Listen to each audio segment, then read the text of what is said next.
Yeah.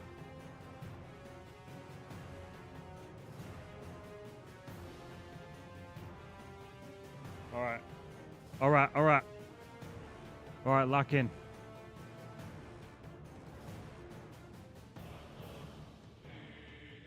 Let's see.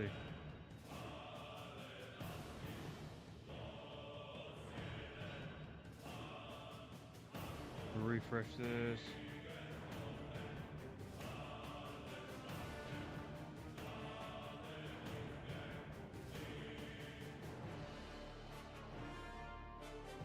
All right. All right. All right. All right. All right.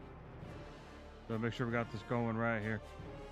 Hatch Notes Live, baby. Round two. Round two, Patch Notes Live. I want to start doing a bit more live stuff, you know what I'm saying? Let's see, where's it at? Where's the notification? I make sure everything is working correctly, my friends. I do not see a live notification yet.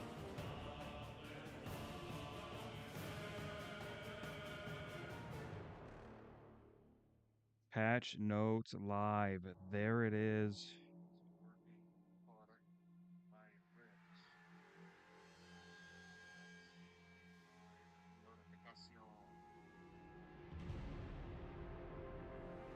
All right.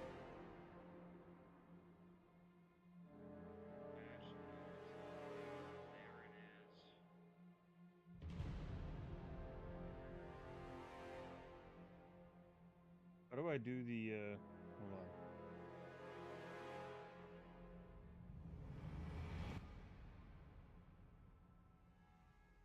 We'll turn the music down a little bit.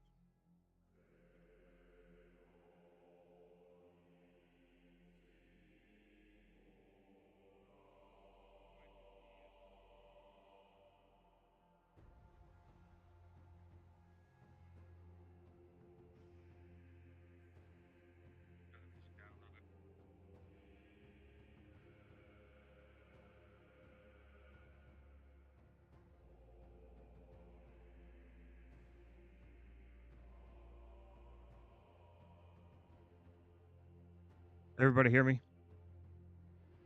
We all good? We all good? All right, now I gotta get chat pulled up. Hold up, wait a minute.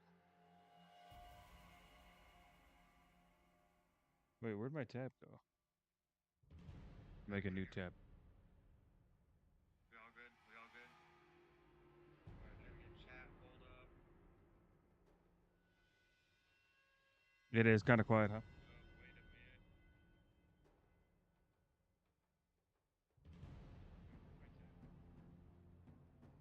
Make a new tab.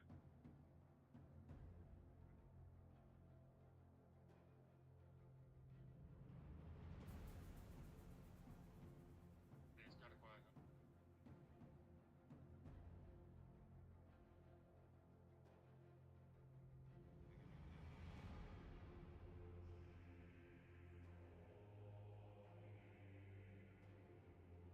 How do I? Hold on a minute.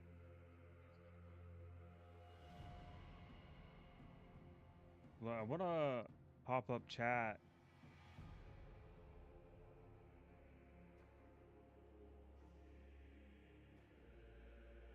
How the hell do you do this bullshit? Fucking, god damn it. All right, hold on. Here we go. Pop up chat. Let me do this. And,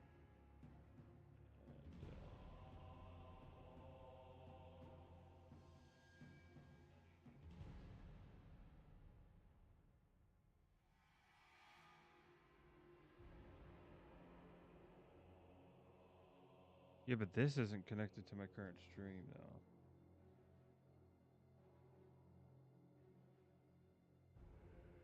Because I initiated. Oh,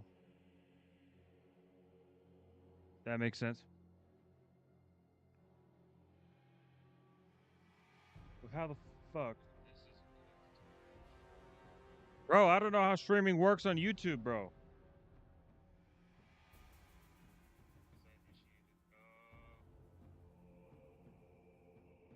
That makes sense. All right. Well, we're just gonna have to do this a little bit different. It's gonna have to be a little bit different. Streaming works on YouTube, bro. I'll turn this down. All right. All right. What's good? All right. So live patch notes today, boys. We got the streamer awards going on beginning of next month, and then just after that, newly announced, we have the game awards back to back. So that's what we're doing. Today's patch notes. We are cashing in our votes for who we think deserves top prize in all these different categories. Before we get into that, I'll wait for people to get piled in here. So let's check YouTube. Let's check YouTube. Let's see if there's anything interesting going on in the world today. News. The end of Mexico. I knew Cash Jordan was going to make a video about that eventually. JD Vance, this was a huge political mistake. Was he talking about the Epstein shit? Welcome. Good. Appreciate Good. How you doing? And thanks for sitting out. Well, I guess we start with a little good news. Yeah. Government is open. That's right. Okay. Longest shutdown in history. All right. All right. We're going to watch this. We're going to watch this. I want to see what our boy, old Vance, is got to say about all the current world situations that we got going on.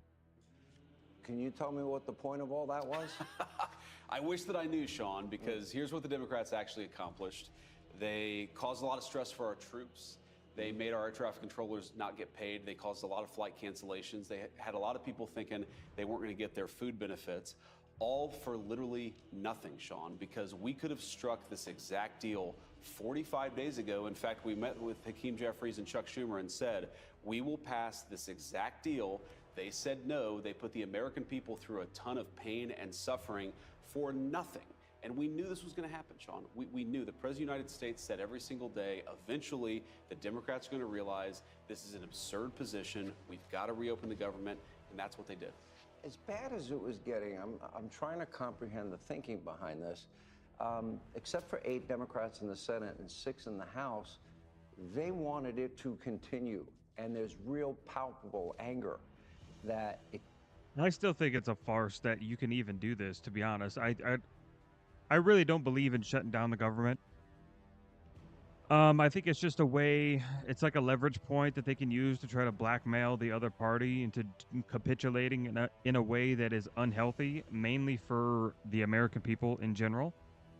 So, yeah, I mean, if I can't go to my job and shut down my job because I don't like how my fucking job is operating, then why the fuck should they, as somebody who is in work as a service member to the people, why can you make the people suffer just because you're stubborn in your position in some sort of policy that you're trying to push? I think that's absolutely ridiculous, just in general. I did like some of the bills that were introduced. What was the Louisiana senator introduced a bill that would remove pay for all congressmen that during a government shutdown. So if the people ain't getting paid, neither are you. I think that was a amazing bill. I hope that actually gets a bit of popularity and it gets passed. We got the Epstein file vote stuff tomorrow, so we'll see what comes with that. No more excuses. If you guys saw the last patch notes, no more excuses.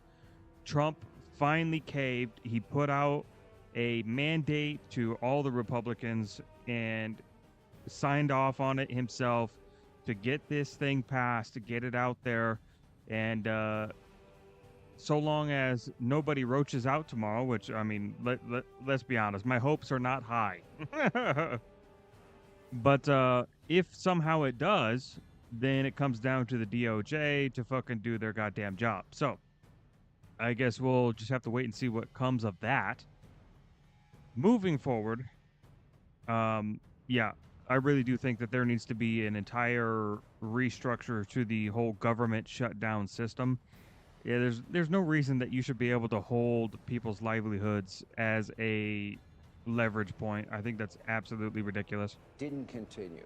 I think Chuck Schumer's cooked as a result, even though he did everything that his base wanted. Yeah, so let me say a couple things. First of all, I do give a lot of credit for the moderate Democrats in the Senate who were with us from the very beginning. Because if you remember the original bill to keep the government open before the shutdown even started, there were 52 GOP senators, 3 Democratic senators.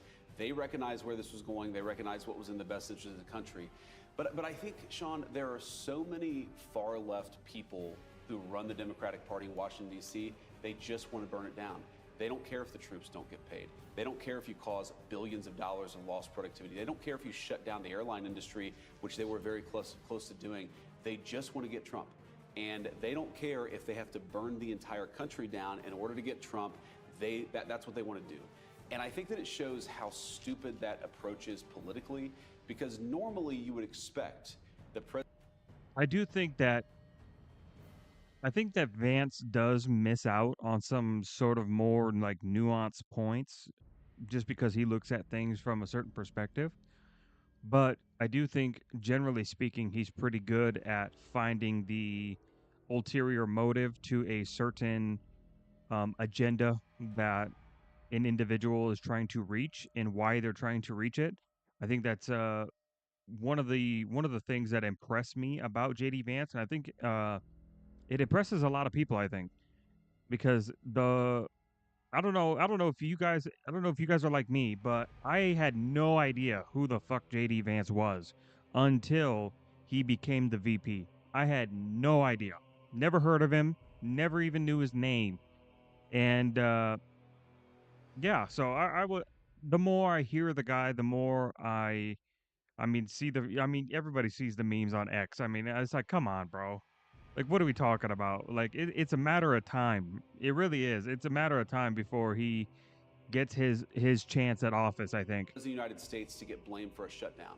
The American people were smart enough to recognize that the Democrats were the ones who were sort of holding this hostage. They were saying that unless you give us everything that we want, unless you give us $1.5 trillion of benefits, health care for illegal aliens, we're going to destroy the country. We're going to keep the government shut down indefinitely. I think the president recognized eventually the American people are going to recognize this is the Democrats doing this. The Democrats, I think, made a huge political mistake by continuing to push for all of these crazy things. And they said, if you don't give all these crazy things, we're going to keep the government shut down. Um, yes and no. Yes and no. I think I think it did do some damage to Trump and his administration because prior to this, we're talking about the Republican Party that has almost entire control of the federal government as a whole.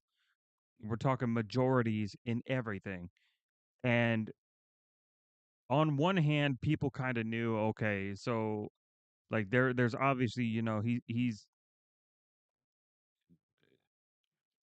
I think it was definitely more so geared toward the Democrats because I mean it's propaganda. That's what propaganda does.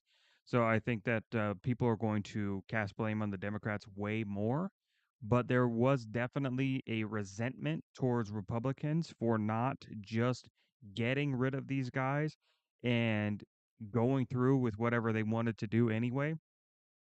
I think for a lot of people that was hard to understand because it was like, okay, you guys have the majority in everything, and yet you're still capitulating to this very small minority of Democrats that don't want this to go through.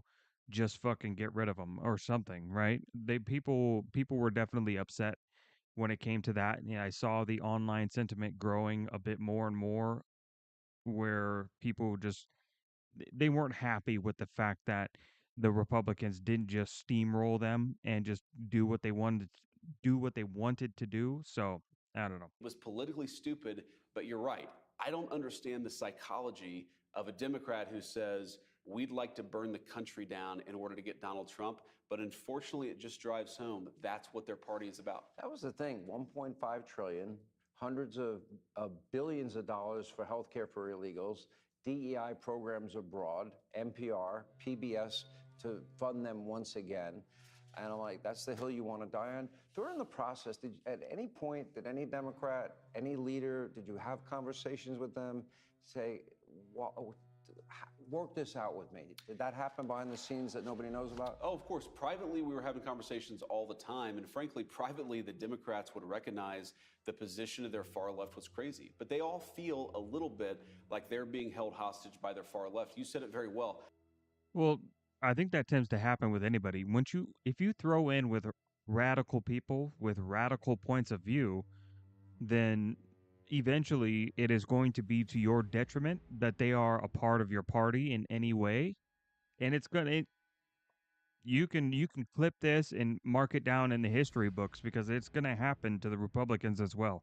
Eventually, the radical conservative side of the Republican side of the aisle is going to be the detriment of the Republicans. And that will eventually shift all the power and responsibility over to the Democrats. So it will happen. That's just life. That's one of the most important things that my civics teacher ever taught me was the fact that nothing is ever set in stone with politics.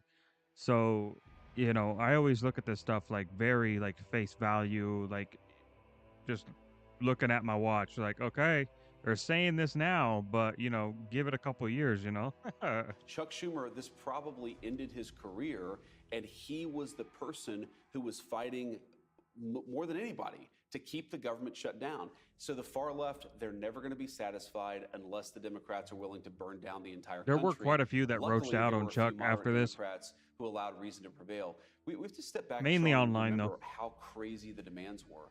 They wanted $1.5 trillion, a lot of that healthcare benefits for illegal aliens. They wanted us to undo all of the great border policy that we've been doing. And that is why the Democrats will continue to lose. I really don't see them winning at all in they might take some seats in the midterms, but I think overall during the next presidential run, I don't think the Democrats will have a chance if they do not get rid of these policy positions that are literally like 85, 90% against issues, right?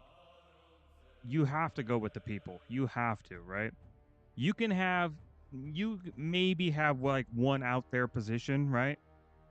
And if your other positions are a very good foundation, then you could probably get away with having like one that's like, okay, you know what? If they want to do that, as long as they're doing these, okay. I think people are a bit more reasonable and they would be willing to vote for that type of policy. But if your only policies are all radical and you have one that's halfway decent, then you're shooting yourself in the foot before the race even starts. Like, I mean, come on now. They wanted us to refund, like you said, NPR and PBS.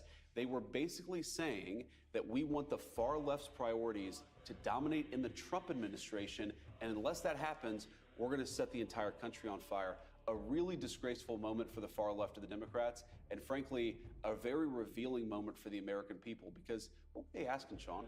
They weren't saying that we want to do great things for the American people. They weren't talking about jobs. They weren't talking about health care. They were talking about give us $1.5 trillion for healthcare benefits for illegal aliens. Yeah, I mean, it was blackmail. Unless you do that, we're going to make it impossible for you to fly home to see your family on Thanksgiving.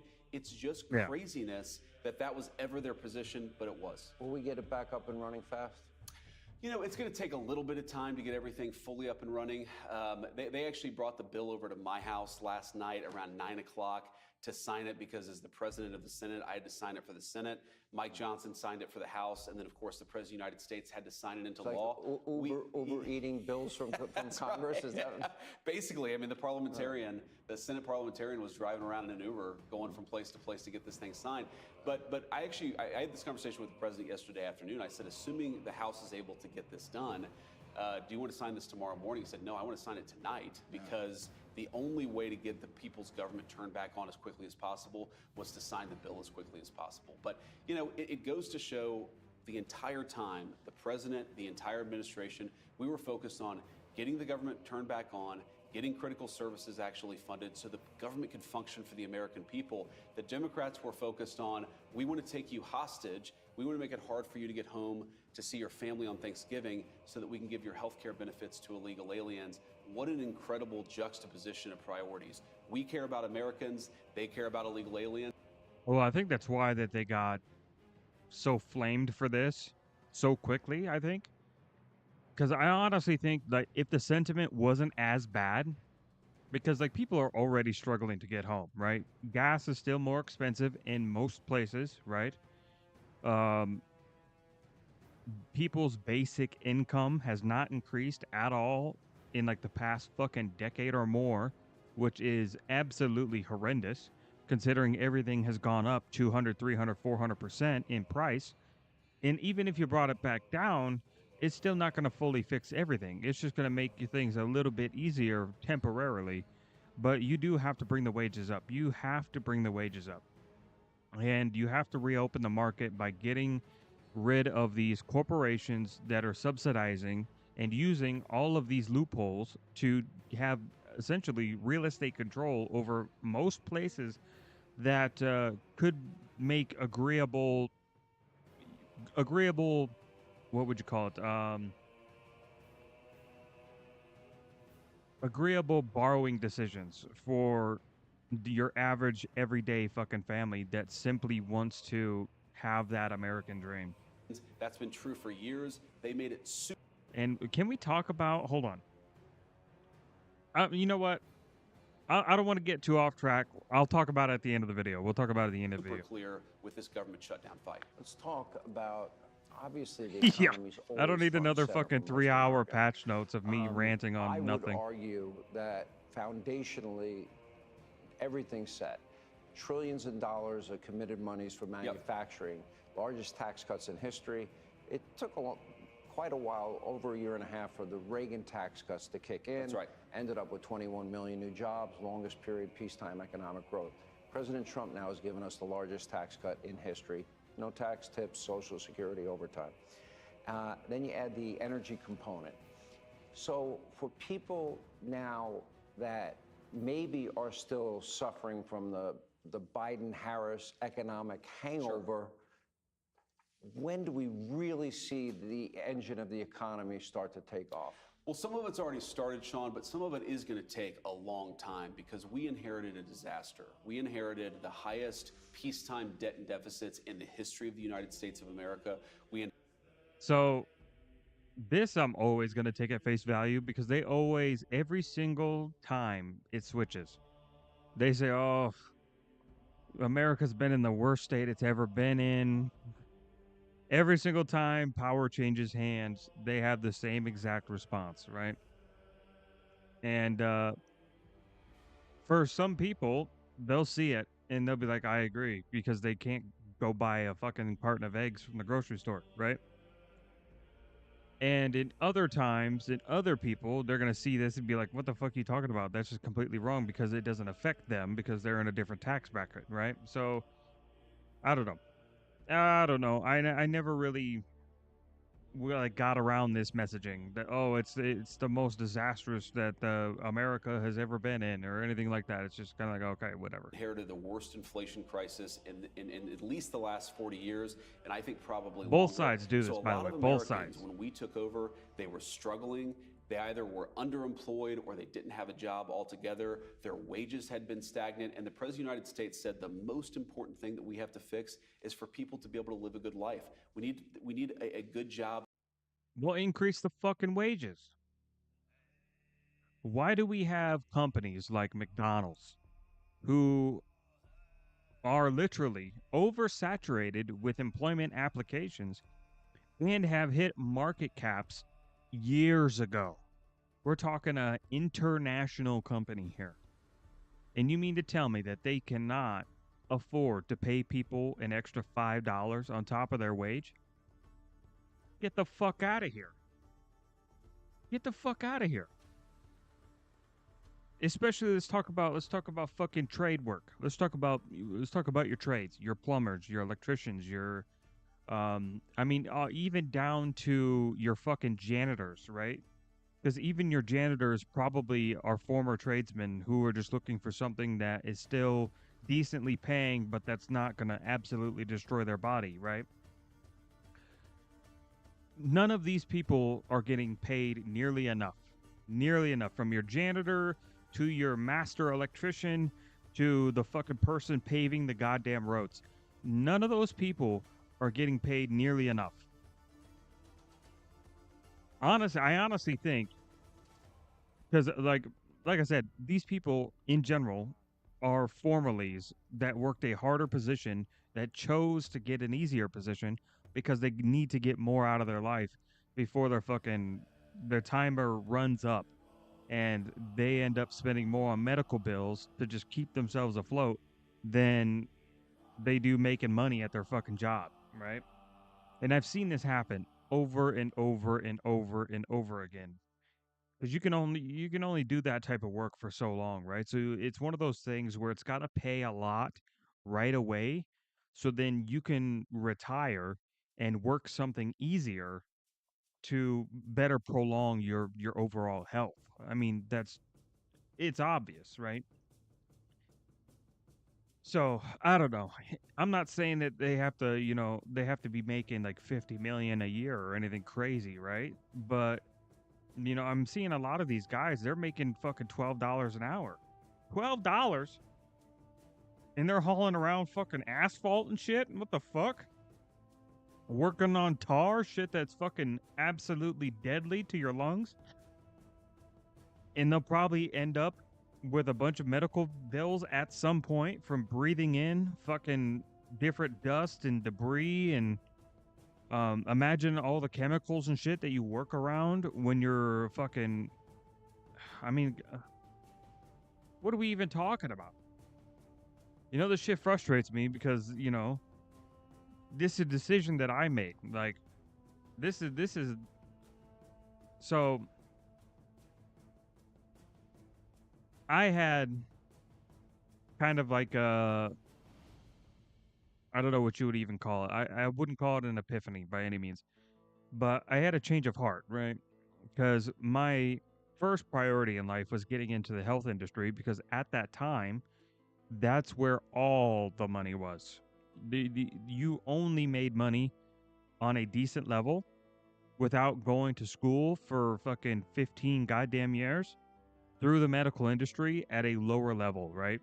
I'm not talking about being a doctor or a surgeon here. I'm talking about just being a nurse or being a personal trainer or something like that. There was a decent bit of money in that, and especially as a personal trainer, if you do good enough, you could get to the point to where you're working with somebody like fucking LeBron James, right? So that's what I got into first, right? That was my first time like thinking, okay, I could do this the rest of my life, right? I went all in on that. And then I went through and I got my CNA through trade school, and then I took that program and I jumped over to college. I got my LPN, and then studied psychology for a couple of years. I got away from people because I was like, no, this is not for me. So I sort of transitioned over from people to animals, because I'm a big animal guy. I'll always be a big animal guy. And then after that, I was like, okay, well, this isn't really for me either. I don't like the messaging behind anything that I was taught so far in the medical industry. Because if you know this, if you're a nurse, you know this, a lot of the times, and especially if you're a doctor, I bet you can fucking agree with this as well. Most of the time, you are going to be pushed to give them some sort of medication. You're not really rewarded, right? I always said this as a psychologist, as a doctor, as a nurse. If you're doing your job, you shouldn't have a single fucking person coming through that door. Because there are people out there who do have a disease that needs to be maintained. They need to have consistent, appointments, this and that and the other, right? So those are the people that should be coming in and out of a hospital, right? But the other people who come in for emergency care or they come in for just basic fucking checkups and shit like that, they should be one and done. So you shouldn't have to see them over again to change this medication or put them on this medication or give them this medication on top of that medic. It's not a good line of work for what I thought it was, right? I thought, helping people, oh, that's a good thing. Generally speaking, helping people is a very good thing, right? But at the end of the day, that is not the main focus when you're in the medical industry anymore. It is more so, okay, they got, oh, this and this and this symptom. Okay, just write them up for this script, send them out the door. What the fuck? I don't like that business practice. I don't. So that's why I got away from it. I just felt like a lie. It just felt like it wasn't what it was meant to be, right?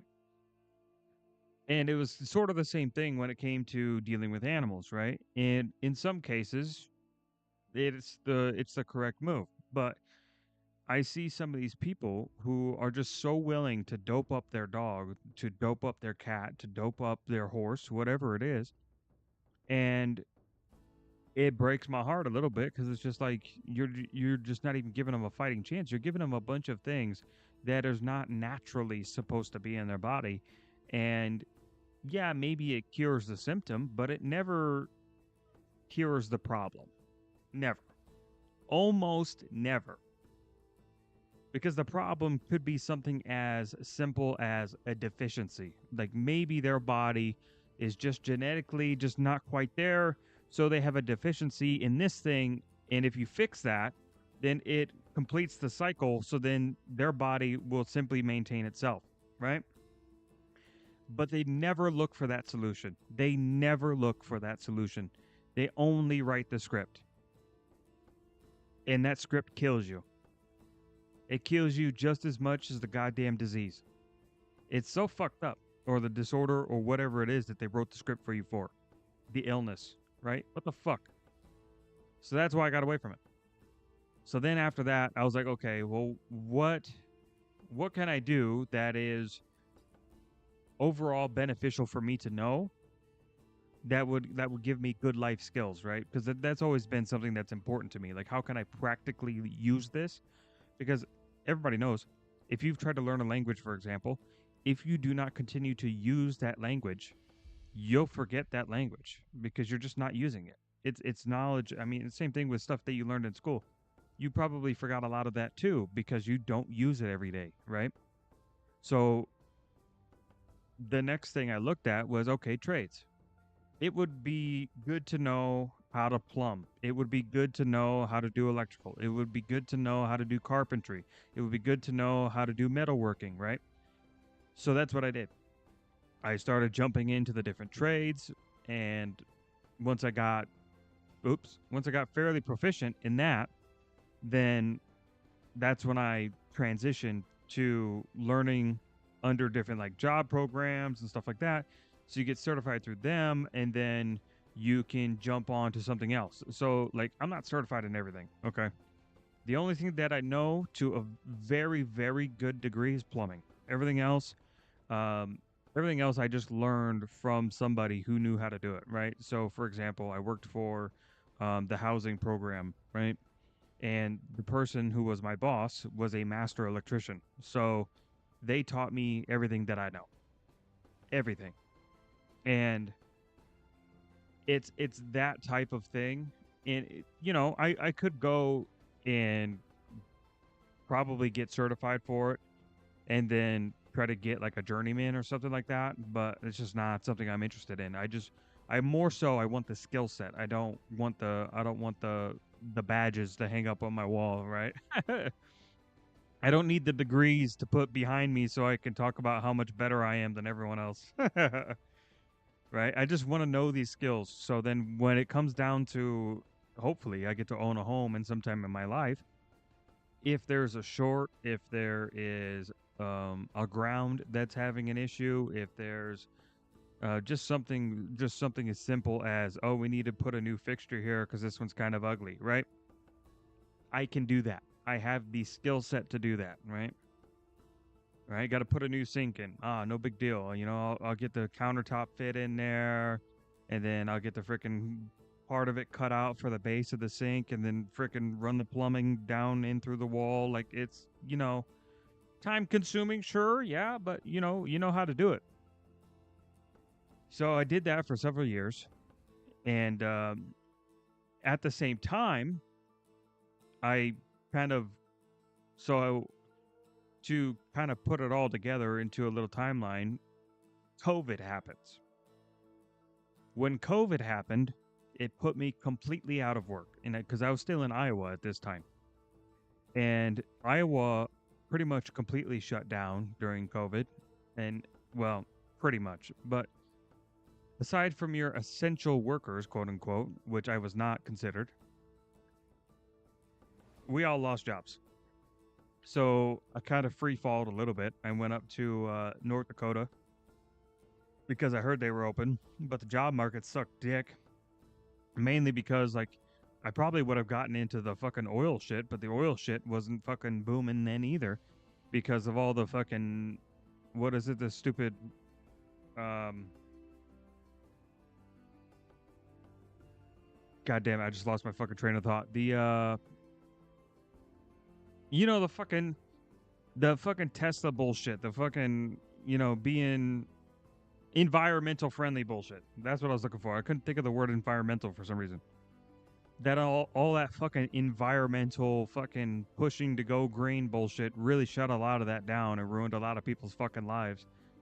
So there's no jobs left up there. So I was like, okay, well, fuck, where else can I go? Well, then I found trade work in South Dakota. So then I jumped from there to South Dakota, and I worked in South Dakota for several years now. And I started my first trade job in the Holiday Inn Express. That job was easy. To be fair, you didn't have to do that much work. It's not like I had to be swapping out valves and shit and fucking worrying about like where all the shutoffs are. Because a lot of the time, like, let's say like somebody broke a drawer on a fucking, like, if we couldn't fix it, it was as simple as literally hauling it down, throwing it in a dumpster, and putting a new one in there, right? So I didn't really learn how to fix things when I was there, right? I didn't learn how to practically take what I learned in the textbooks and apply that knowledge. So after that, I had gotten 2 jobs at the same time because I just needed to make more money. So I got a job at the YMCA as a custodian slash janitor, and then I got a job at a nursing home, of which I was very heavily involved in fixing everything. So from everything from a garbage disposal to plumbing leaks to electrical problems to doing full on remodels, that was all a part of my line of work. So, and then of course taking care of the outside grounds and stuff like that, that was all part of it, right? So I did that for several years, made a good bit of money, and then went on a couple vacations, and then after that I was ready to move on because the town I was living in just wasn't, there wasn't anything going on there, and the only time you could do anything fun, it was like 2 hours away in any direction. So I was like, I gotta get the fuck out of here. So then I moved to the tourism side, and that's when I became essentially a cowboy tradesman. This arc, let's talk about this arc. This arc was a very fun arc of my life because I was, one, partially using the knowledge that I had learned for wildlife behaviorist, and also being able to apply that knowledge in a practical way where I was not only using the trade knowledge, but using my wildlife behaviorist knowledge through schooling, right? So finally, I felt a little vindicated, like I was actually on the right track in my life for once. And that was fun. I got a lot of videos. If you want to check it out, go check out my TikTok. I worked with fucking bison, bighorn sheep, turkeys, deer, fucking everything under the sun, donkeys, right? Prairie dogs in some cases. But yeah, nothing really dangerous. I mean, we had coyotes out there, but for the most part, they're much harder to track aside from the marked ones with the collars because I don't you might be able to see it. I know for sure, I'm pretty sure I got the bighorn sheep that we had in a collar. You could see that one on the videos if you scrolled far enough. Um but yeah, we you know, so did a bit of that, that was a very vindicating fun time of my life for sure. And then I got super heavy into dog training and stuff like that. Started doing like a lot of volunteer work, right? Going back and forth to shelters and helping getting these dogs trained so then they could actually fit well into a new home rather than go there, the people freak out, and then they take the dog back 2 days later. It never works out, right? And sometimes working privately with people as well, like people on Facebook, for example, who are looking to rehome a dog that they have. Sometimes it's as simple as they just need training and then they don't need to be rehomed. And it's sometimes good to like reach out to some of these people, and especially if you're like a dog trainer that's like up and coming, like a good way to like get your feet wet is to work with these people because these people are typically not financially well off, right? So if you're willing to put in the legwork, even though it's probably going to cost you more than you'll ever make on it, essentially the payment is knowledge, it's experience, right? It's ability to show that, hey, I've worked with this dog, this dog, this dog, this dog, and this dog had some sort of reactive behavior. This dog was resource guarding. This dog was, just a bit hyper aroused, right? And you learn how to kind of navigate these things. This dog has separation anxiety or something. So I think that's people should always look for interesting ways to get their foot in the door of something that they might be interested in. Obviously, you need to have the knowledge, though. You can't just, hey, I'm a dog trainer, and you've never even opened a textbook or even watched a single episode of Dogs 101 on Animal Planet, right? Like, you saw like 3 episodes of Cesar Milan and you thought that you were the dog whisperer. Because those people do exist. They do exist, but they're so easy to spot. They're so easy to spot because the minute they see a behavior that they are not familiar with, everything they know just goes out their fucking ears. So, yeah. But yeah, so I did that for a while, and then I was like, okay, I need to refocus because I always wanted to do YouTube, right? I just didn't know how to do it. I was like, I don't know where to like truly put myself. Like, what is my lane? And then I was like, well, I like yapping about shit, so I guess I'll become like one of them. What are they called? What are they called? Like the people who fucking hate them. What are they called? Slop tubers. I was like, well, I'll just become a slop tuber and I'll just keep working until eventually, hopefully, yeah, I can make some money off this shit. So that brings us to now. Now I have a crew of people. I work with the tourism industry and closely with some wildlife, not anymore to the extent that I was, which is why I don't post the videos on TikTok anymore. But yeah, so I mainly work on that sort of stuff. I don't know what else to say about this, really. I didn't expect to go on a rant about my whole life, just randomly watching a JD Vance interview, but here we are. This is why the videos are 3 hours long, by the way, because I get into this mode and I just start talking. To pay good wages, we need people to Let's be get able to back go to to the this. Let's grocery get back on store subject. and actually buy what they need for their family. That True. takes a little bit of time. And I know that there are a lot of people out there, Sean, who are saying things are expensive. And we have to remember they're expensive because we inherited this terrible inflation crisis from the Biden administration. But you've already seen signs that things are getting better.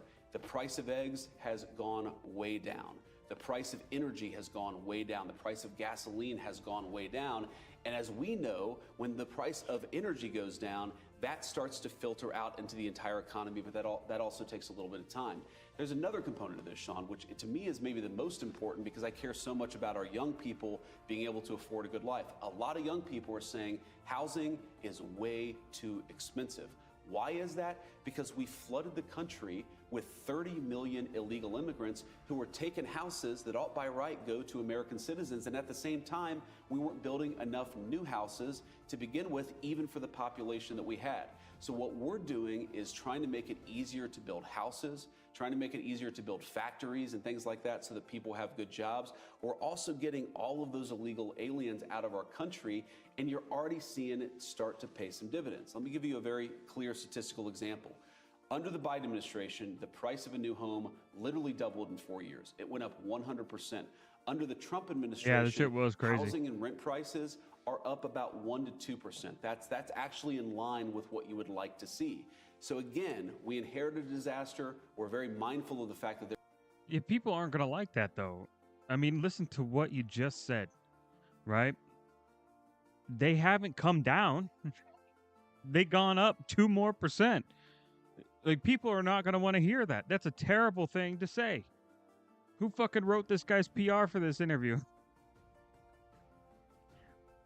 No, all seriousness, no. I mean, it's better that it is not going up, right? But I think the system is the problem, right?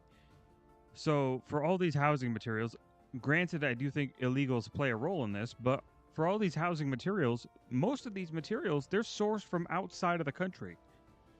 So we aren't just paying to fucking build a house. We're paying to bring the house in. We're literally paying to import all of the goods and materials needed for the house, whether it's from China, whether it's from Japan, Europe, Canada. It doesn't matter. If they're coming from another country, we are paying that. That is not something that like the government pays for or the corporation pays for. Best believe that that is money that is being marked up on your bill every single time you build a house, every single time that you rent to own, every single time that you open up a mortgage, right? That's always factored in, right? It always comes out of the consumer's pocket. Don't let them try to convince you that there are some sort of fucking random third party or the corporation's doing their job or the government's doing their job. No, it comes out of your pocket. You pay for it. So if there's 100% tariff, it's 100% on you. If there is a fucking 50% tax, that 50% tax is on you, right? Like just in general, right? Because like tariffs are like very specific, right? But just overall taxes of getting them to you, whether it's a tax in Canada of sourcing the materials themselves, it comes out of the citizen's pocket every time because the corporation will look for any way to make its money back on it, right? It's just not, it's never a system that is fair to the consumer. So the only way to mitigate it is to raise the wage of the consumer. The problem when you do that is the corporation, yet again, is going to increase their price because they now have to pay their people more, right? So it's like a never-ending, like lose-lose situation. So the only way to do this in a way that would be more beneficial for everybody involved would be to manufacture in the U.S. If you want to build houses in the U.S., you should get the lumber in the U.S., you should get the metals in the U.S., you should get fucking whatever else that you need, the rare earths in the U.S. It should all be gathered here and built here, right? You can import shit from Canada or China or Japan or Russia or wherever the hell you want to get it from, or the Middle East. You can bring in their material still. Just bring it in for a corporation that can afford to take the loss, right? Like, if fucking Sony wants to set up another American location for whatever reason, they have the capital to source that extra lumber, to source that excess of material, and not have to worry about how much it's going to cut into their annual fucking budget. Where the average American, they make probably $25,000, $30,000 a year. They're not doing good to be able to take on that extra, right? Because the distribution is not something that the corporation takes on, right? They take on a portion of it, but the rest of it gets slid on to you. And all of a sudden board's gone from fucking, if you're getting a fucking, I don't know, to a 2 by 4 by 10-foot board, that's coming back onto you. So you wonder what's going on when the board goes from like $2 a board to fucking $15 a board. And you're like, what the fuck just happened? Well, that's because you're paying for all of that. All of that comes out of your pocket. There's a lot of work to do, but I think that we've made great progress. And the final point I'll make about this, Sean, is the most important way to fix this affordability. Because I want you guys to think, right? So let's do this right now.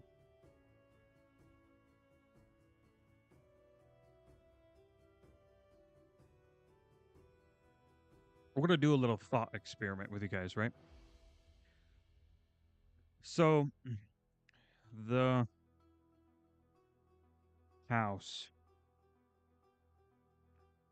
We're just going to call it the house, right? So let's say, we'll just use lumber as an example since I've been talking about it, right? So let's say you need,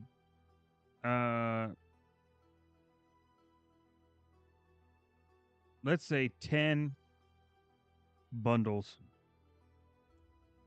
of lumber, right? That lumber is sourced in Canada. Okay?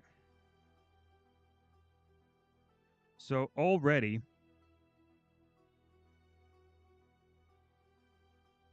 right there it's costing you money. For being sourced in Canada, it's already costing you money. Let me move this so you guys can see it better. Right?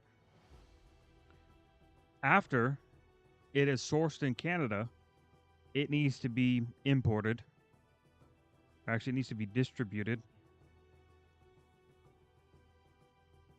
It needs to be distributed to the US.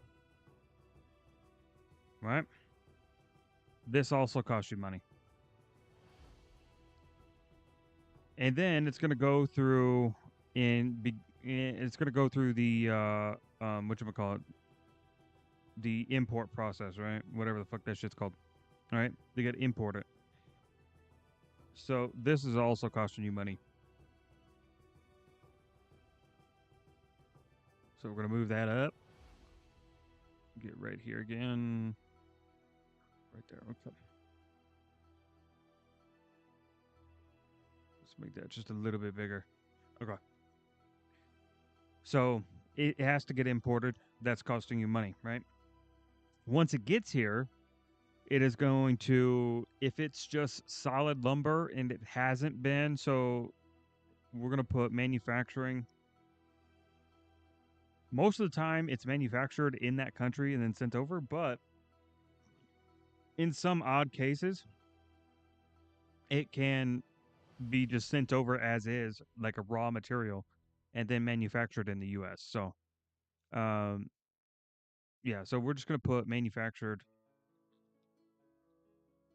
with a question mark, right? If it is manufactured, that also costs you money. And then it has to get distributed again.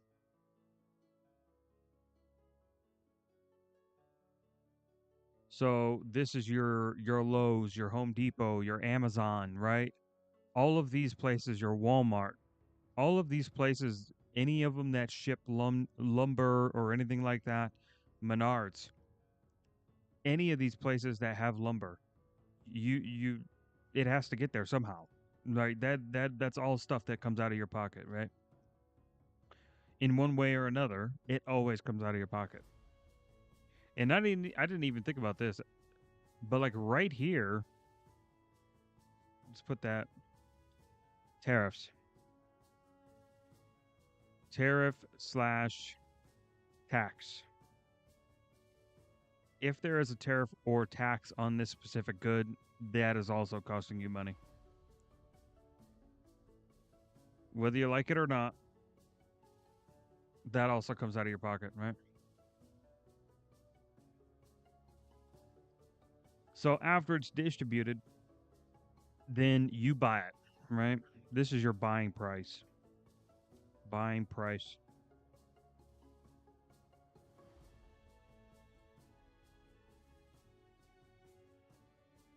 That's your buying price.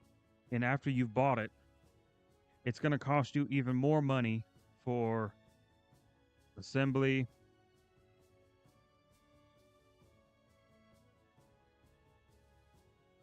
and then after that, repair.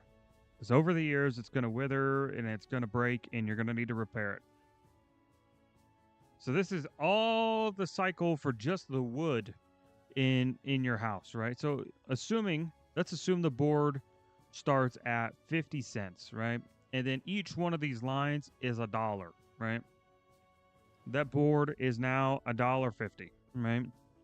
It is now $2.50. It's now $3.50, $4.50, maybe $5.50, maybe $6.50, $7.50, $8.50, and $9.50. So that board went from a 50-cent board to a basically a $10 board, adding on a fucking sales tax, right? This is what you're paying for. This is what you're paying for. Because every single one of these has a corporation involved that is looking to get its money back in one way or a number. Or another, not a number. Jesus Christ. I mean, well, they are looking to get a number, to be fair. Tariff and tax. This one, not really a corporation. Maybe a corporation, but it's likely the government acting as a corporation, which is even worse in some cases. So, yeah, overall, corporations, they're all going to want their cut. They're all going to want a way to recoup their cost, right? And that generally lands on your shoulders. So I want you to think about that anytime you see anything, especially if it comes from another country. Because that all eventually comes back to you, always. Because even if you eliminated everything up to the point to where it gets imported, and you say, okay, so when it's in the other country, that's not something you pay for, that's something they pay for in Canada. Well, then you still have $1, $2, $3, $4, $5, $6, $7. So this changes by $3. Not that much of a difference, still stupid expensive. So the only way to mitigate this is to bring down the price of all of this to make it easier to distribute, easier to manufacture, easier to essentially to acquire, so that they don't have to charge you as much to make a good profit, right? And that's another problem. And not even talk about that, because you have a lot of places that are marking it up so then they can get their 50% profit margins. So then your board goes up even more. It goes up even more because they're greedy fucking bastards, right? That's just an example of how fucking shitty the situation is, right? Anytime stuff like this happens. Crisis is to make people's wages go up. And that is where the Trump economy, I think, just objectively, obviously I'm very biased, but I think objectively is doing better than any economy in 50 or 60 years. Blue collar wages are going up, working people's wages, middle class wages are going up, and that's how we ultimately chip away at the Biden affordability crisis, is that we make... I do still think that wages have to go up regardless, by the way. Even if you brought the prices of everything down as far as accessibility of those items, you still have to bring up wages, because wages have not equalized at all. And these companies can't afford it. Don't let them convince you that they can't, because they can. Now, maybe your small mom and pop shop can't, but your small mom and pop shop isn't pulling in as much as fucking Pizza Hut at the same time, right? An economy where people can afford to buy the things that they need. The best way to do that is good jobs and good wages, and that's why the president's focus is where it is. I want to see that manufacturing get online, because those are high-paying career jobs. Yes, they are. You know, we are going to bring in-house. We always imported and were reliant on other countries for pharmaceuticals, semiconductor chips, automobile manufacturing. The president negotiated it out. Those deals are... What? You see what I'm saying? You see what I'm saying? want to see those jobs get online, hopefully sooner rather than later. That's right. Apple's going to spend what? $500 billion in Texas. They're going to spend at least $500 billion in the United States, and that's just Apple. We've seen about $18 trillion of new capital commitments, Sean. That, to your point, those are good career-creating jobs, and nothing. Probably going to get me a Toyota, because Toyota has not only invested into the U.S. already, because since we're talking about Texas, their main manufacturing plant is in Texas. They have also, I think it was something around like $13 billion investment, even more into the U.S. So I'm probably going to get a Toyota, because that means the Toyota prices for like parts and everything like that are going to become readily available, which means the price of those things is going to go way down. So if you, and to be fair, you don't even have to work on Toyotas for the most part. Like the older ones, they can have their issues, right? But the newer ones, they've done a very good job, minus like, I think it was like, what was it, 2023 or 2024? They had like the shrapnel issue with the engines or something like that. But then again, Toyota, being as good as they are, immediately recalled it and immediately swapped all those engines for free for all the customers. That's fucking insane. Like, who wouldn't want to be a part of that brand, you know? Like that has ever happened in this country. If you go back to the Biden administration, a good year Big for the fan Biden of Toyota. administration was a few $100 billion of investments. The president is getting trillions upon trillions of new investments. Now, of course, I'm mindful that people were suffering, Sean, because those factories don't get built overnight.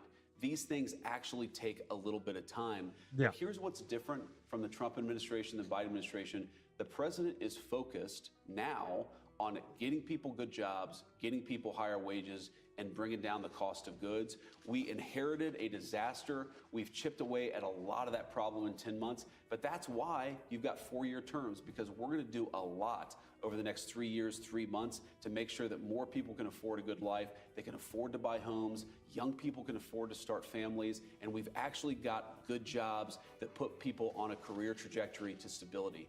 The biggest problem with the Biden economy wasn't even the affordability. That was the second biggest problem.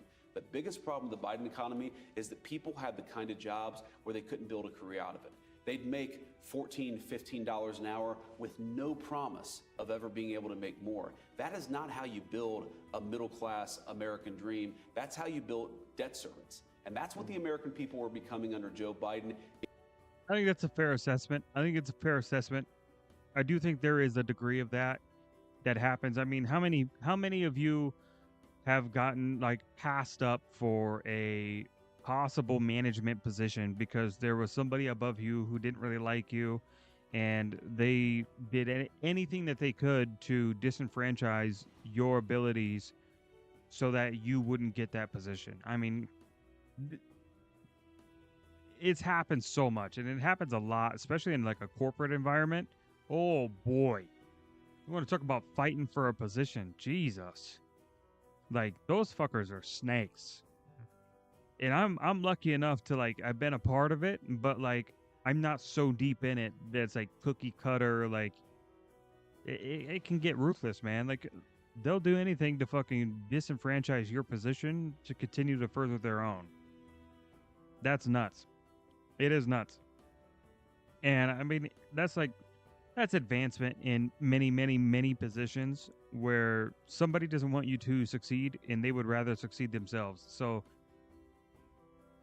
if you getting up to their level, like let's say, for example, let's just make up a scenario. Let's use a gas station, right? Let's say the gas station has a store manager and they've been running it themselves for a long time, and you have assistant manager experience and you are looking to get into that role. And let's say the district manager is the person who decides that role, right? I would not be surprised that the store manager wouldn't try to undermine your abilities and talk down about how you perform in order to make them look like the more competent manager, right? Especially if you are very good at your job and you are very effective. I think that is a hard pill to swallow for somebody in a top position, and they feel threatened, so they lash out. And I think that's what happens a lot in these scenarios. It's so important that we stay the course, keep these economic policies going so that Americans can own a stake in I'm their out of own coffee. future, I'm sad. build the kind of life that every American deserves. Any Back to more? the home building part. It's interesting you brought it up. Are you as obsessed with AI as I am? I am. Okay, I don't know. I'm a Grok guy. Okay. Me so too. True. I'm a Grok guy. You're a Grok guy. Okay, Elon. I think it's the Based. best. I think it's the best. It's also the least woke. I'm always Yeah, asking that's myself, true. The like, least if woke. I ask an AI a question, is it going to give me an objective the vice answer? president puts it or is in it gonna give me a extreme woke mode. answer? If you put it in extreme mode, Is just that for a kicks and thing? giggles, it's- Is that a thing? I actually want to know this. Like, maybe we should do that in a video. Should we? I think we should do that in a video. We'll just get different AIs and we'll ask them the same questions, see what kind of response we get. See if we get a woke answer. it's a little. See if, see if it's if you woke or wanna- based. I am not, Sean. I don't want the media to attack If you want to me. know the neighborhood that Donald Trump grew up in and the kind of language you probably heard every day, you can put it in extreme mode. It's pretty funny. I could tell it's talking like my grandmother, and then Yeah. we'd be in good shape. Well, okay, so the housing shortage, the estimate is what, between 4.5 and 6 million homes. We're shy right now. I've heard those numbers. Yep. Okay. Jesus. I met a guy that's building a company that 70% of a home can be built with robots at about $200 a square foot. Now, where I live in Florida, you're not getting any home anywhere near $200 a square foot. So will that be a factor? And then you have to think of, okay, are we going to lose blue collar jobs? How do we transition people into the economy if they're going to lose those jobs? Yeah, so a few things about that, Sean. First, we probably need to build about 5 million new homes. And if you look in the red states, we're actually doing a very good job. One of the biggest challenges that we have in the housing market, aside from too many illegal aliens who are taking the houses of American citizens, is that in the blue states, you're not building enough houses. So you go to California. Why are so many people moving out of California? It's, yes. I have a guess. There's no Gavin water. Newsom. No water. Your friend Gavin Newsom. Yeah, my Any- friend Gavin Newsom. Direct shot. Maybe if they Goddamn. put water and fire hydrants and reservoirs, that might help, right? Yeah, but they're not building houses. You look at those terrible fires Jesus. that happened in Los Angeles. So- They're never going to live that down. They will never live that down. I've seen people do this too. Like, if you guys ever see like Gavin Newsom on his like X posts, like there's always like a random fire hydrant in there somewhere. If you scroll long enough in the comments, in the replies and shit, there's at least one fire hydrant. You have people who are still trying to get the permitting It's to so rebuild fucked their up, man. houses. This happened so long ago. So Never live it we've gotta down. Get our blue Never live it states down. To build enough houses for their citizens, because our red states and the federal government is actually doing a really good job. By the way, one of the biggest cities where you're seeing housing costs come down, Austin, Texas, because they're choosing smart policies and they're building enough housing. Now, on the AI issue, look, I understand why people are worried that, if you have a robot doing that job, does it take away from a blue collar worker who can do that job? Right now, the evidence that I see is that if we really lean into robotics and technology, it's going to raise everybody's wages and make everybody better off. The example that I often give is of bank tellers. If you go back to when the automated teller machine was invented, everybody said it was going to destroy the jobs of all the bank tellers. What actually happened is that today you have more people working in bank telling than you did 50 years ago. They're doing different jobs. They're not just handing. I hate that shit. I'm gonna be honest. My bank did this, and I fucking hate it. You know why? Because like for rent, like when I get my rent as a money order. That way it's easy for me to track and it's easy for them to track, right? And it comes out of my account right away, which is the important thing. Because like, budgeting is like very, very much a thing for me. Like I literally have my entire life budgeted out until May of next year. That's how much of a psychopath I am, by the way. But point is, ever since they introduced that stupid e-teller fucking machine bullshit, I can't get the regular tellers to stay at their fucking desk for more than 2 goddamn minutes because there's some AARP member who goes in there fucking Karen who's 90 years old who doesn't know how a fucking touchscreen works. So they have to go and assist that dumb bitch because she doesn't know how technology works when I'm here, young, standing there, like, what the fuck? I just need a money order. It takes 2 seconds. 2 seconds. Fuck, man. It takes a 2-second job that I now have to wait fucking 15 minutes because she can't hear because her hearing aids aren't turned up enough. What the fuck is going on?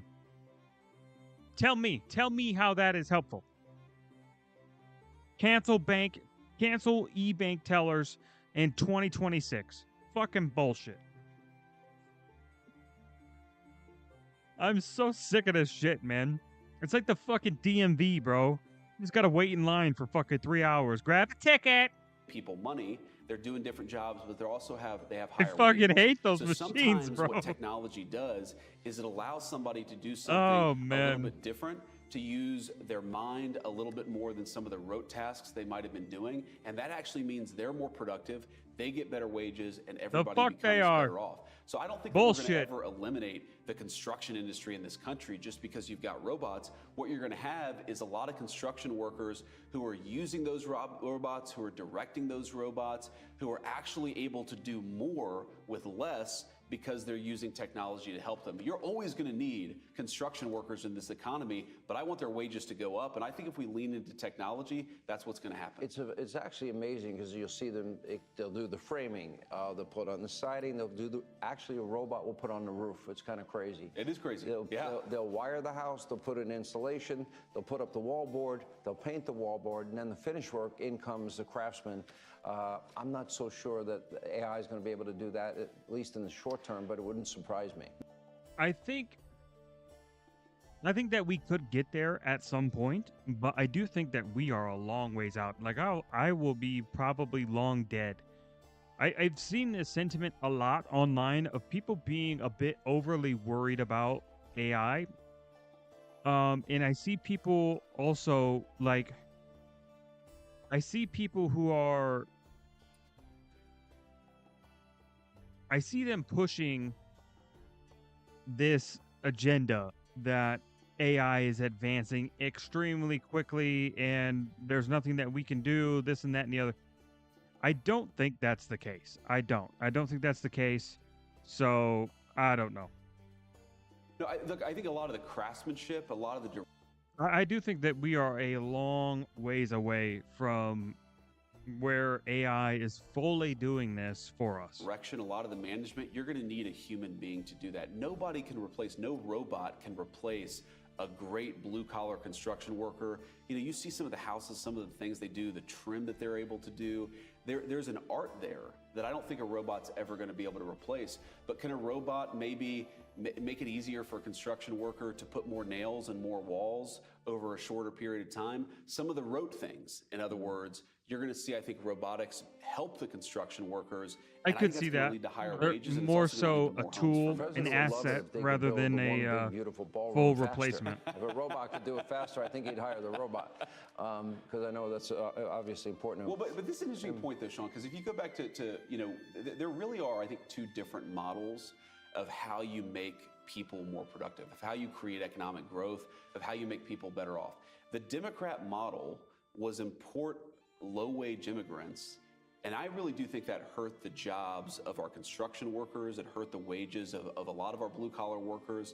But their idea was the way that we get more prosperity is that you import more and more low-wage servants. And that actually, I think, reduced prosperity because it meant that a lot of our blue-collar workers were struggling.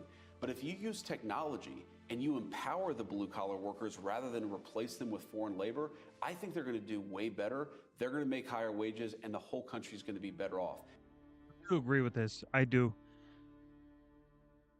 In many ways, I agree with this. Mainly because it's a lasting solution, right? Because you can only improve by so much. Because like eventually we would become a fail state because we would only grow so much in the short term, but we would be limited on human capability. Where you have places like China and Russia and Japan who are starting to implement these AI technologies, making themselves essentially outcompete us on every level, right? But, you know, could be crazy. You could be like Saudi Arabia and have both, where you have slaves and AI. In other words, do you depend on low wage immigrants or do you depend on American citizens bolstered by technology and innovation? That's the Trump model, and I think that's the model that's going to deliver long term prosperity for this country. Hey, Sean Han. True. No, that was a good video. I do like JD Vance. I do like when he does interviews like this and you kind of get like his insight and what he is looking at for these things. So I think that would be interesting. All right. Is it time? I think it's time. Like we've been at this long enough. Streamer Awards coming up next. I'm gonna refill my coffee and then we will get right back into this. Give me just a second.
All right, we're back. We're back. All right.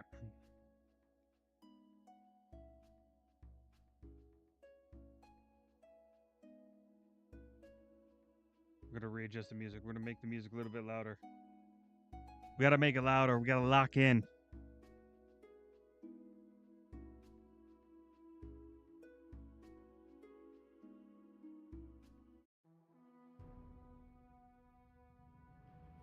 All right. Y'all ready? I'm ready.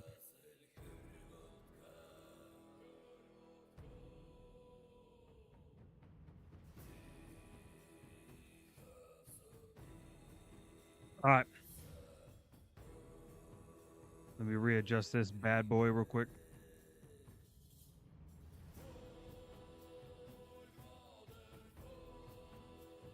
The Streamer Awards 2025.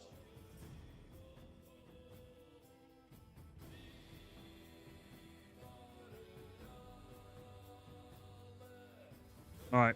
We may need to adjust the layout here. We may not. I don't know. So we will find out.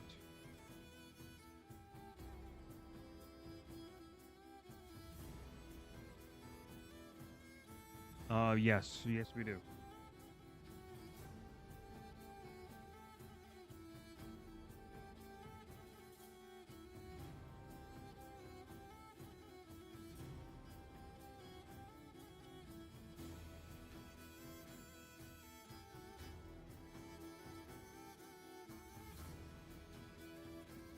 I don't know. I think I just leave myself down in the corner, huh? I'll just make myself smaller. Yeah, we'll do it that way. All right. Lock in. Best Music Streamer. Category 1. Best Music Streamer. I don't really have play here. Don't have a play here. We're gonna go ahead and skip that. Best creative arts streamer. Streamer who creates the best art, food, and drink, dance, cosplay, ASMR. I mean, if that's all the considerations, then it's Emiru. It's Emiru all day.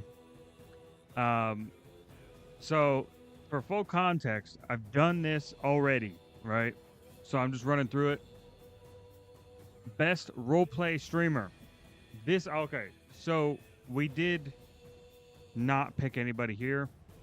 I'm not going back on this. I don't really watch any of these guys, so not really what I'm gonna do. So, best MOBA streamer.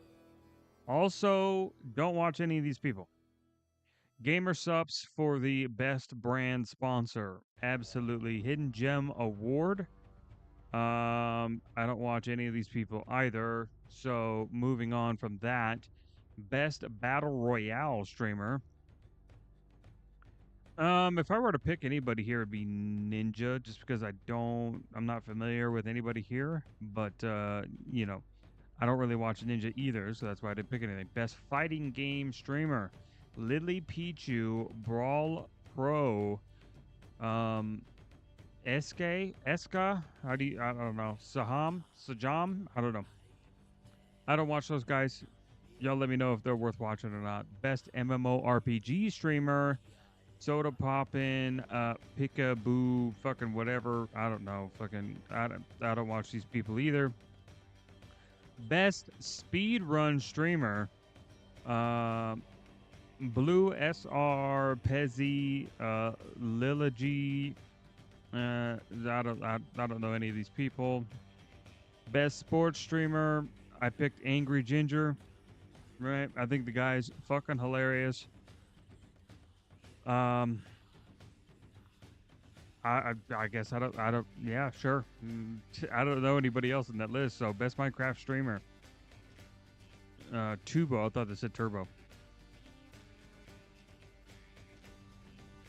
I don't watch any of those people either. I'm gonna be honest. Best Marvel Rivals streamer. Tim the Tapman. Tim the Tapman. I always enjoy watching Tim play fucking Marvel Rivals. I think he's hilarious. Best FPS streamer. Best FPS streamer has got to be the Burnt Peanut. I mean, there's not really anybody else who I'm as interested in watching. I think the Burnt Peanut is a funny guy. Best strategy game streamer.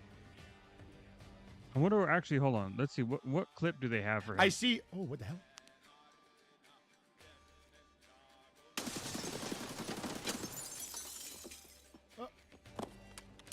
Fucking camping little bitch pussy. Got your little boyfriend. Yeah, he's a fucking Timmy, you little And pussy. you're Throw him on next. the map. Yeah!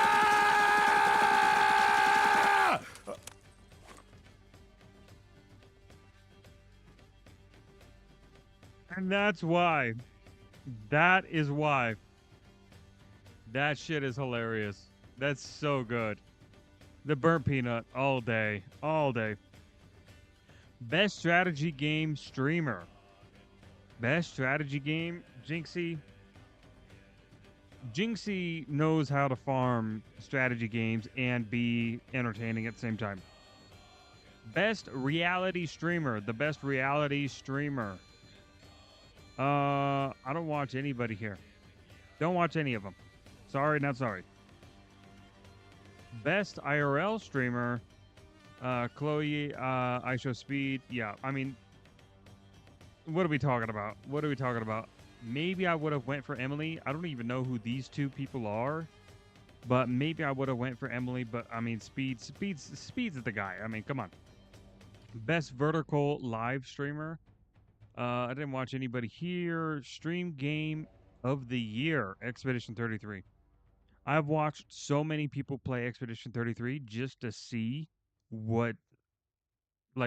just to see them just in general, just enjoying the game, because I think the game is so fucking peak, bro. And we will get into that. Best content organization. I picked AMP here. I think Amp has been doing some pretty good things. FaZe Clan's always been pretty consistent. Hollow Live. I don't even know what OSCS is, so you know. Best international streamer. I'm pretty sure I went IShowSpeed here. Nope, never mind. Oh, that's not what they mean. Okay. Nope, that okay. Yeah, I don't watch any of these people, so I did not cast a vote for that. Best stream duo. Lacey and Marlon, Agent Zero and Extra Emily. And then yeah, everybody else. I mean Sea Dog and Iron Mouse. I've always enjoyed their collaboration work, and they do collaborate a lot, so there's plenty to watch. So, yeah, definitely the two that I went for on this scenario. Best streamed collab, Senna and Zelina Vega, which I didn't even know was a thing, but it is a thing. So that's a bit unfortunate. But I mean, obviously, I went Kai Cenat, LeBron James, as did pretty much everybody. But yeah, I don't know. Maybe I'll have to change my vote before the Streamer Awards after I check this out, because I had no idea about this at all, the Senna Zelina Vega thing. So moving on from that, best marathon stream. I mean, it was between Speed Does America and Mafiathon. I'm gonna be honest. I did not care about the FaZe subathon. I did not care about the Stream for Humanity, right? I didn't care about that at all. The only thing I cared about was the Mafiathon and Speed Does America. The reason I went Speed Does America is because I think Speed showed off every part of America in its best light.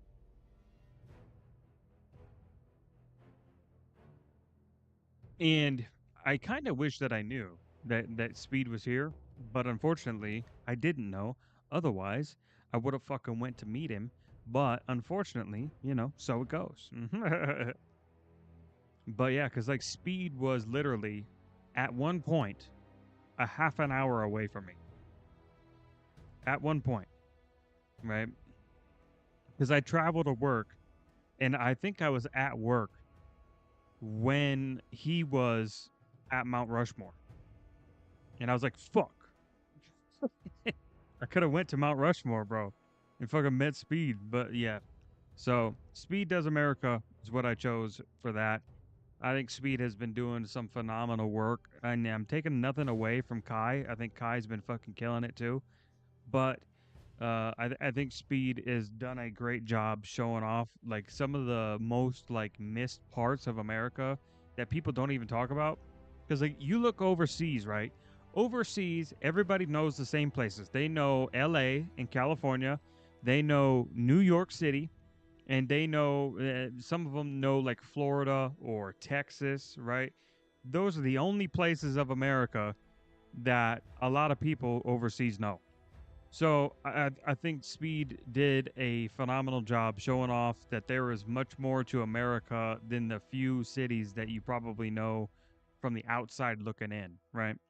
But obviously, you know, for Americans, it's just America. We all kind of get it. We all understand. Best streamed event, I chose The Streamer University by Kai Cenat.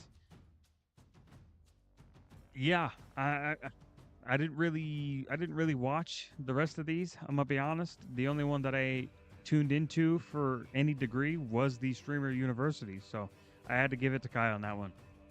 Moving on to the best streamed series, and I did pick Maya's Alveus Tour. Is that how you pronounce that? Alveus? But yeah, I think she's been doing a good job. Obviously, as somebody who has worked with wildlife, I'm going to be a bit biased when I see anything that has to do with wildlife. So, if I were to take her out, would I have picked anything else? No. I did not tune into any of these long enough for me to even be like willing to cast a vote. So yeah. So I'm glad Maya's on here. I think she deserves it. Best VTuber. Best VTuber. Obviously, I picked Iron Mouse. If I wasn't going to pick Iron Mouse, it would have been between Maury or the Burnt Peanut. He has been doing very well. But listen, I'm Iron Mouse fan till I die. She's the first VTuber I ever came across, and she'll probably be the last VTuber I ever watched. So I had to roll one out for her, at least one. Best variety streamer. Obviously, I got your boy Queso on this one. Come on now. Come on. I probably would have I probably would have went agent if there was nobody else. I probably would have went agent here just because I don't really watch anybody aside from Queso. So, you know.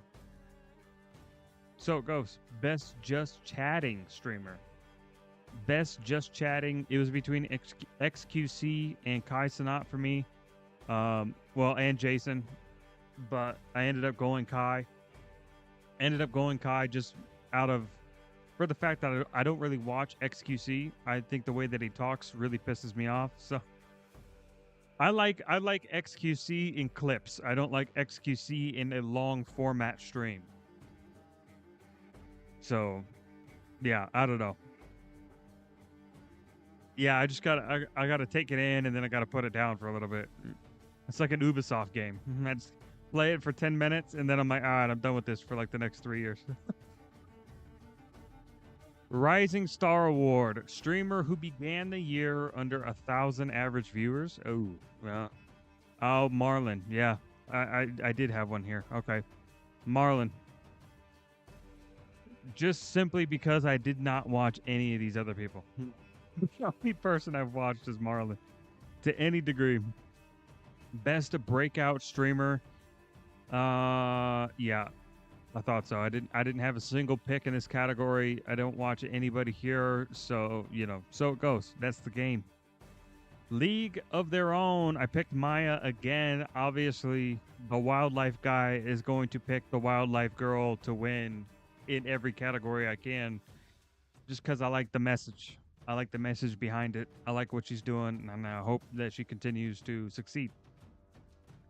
The Sapphire Award. What even is the Sapphire Award? I did read this last time. Recognizing the best female or marginalized gender streamer of 2025. Oh, gotcha. The DEI Award. Okay. Vanilla Mace, Emmy Rue, Senna, Extra Emily, and Wendolyn.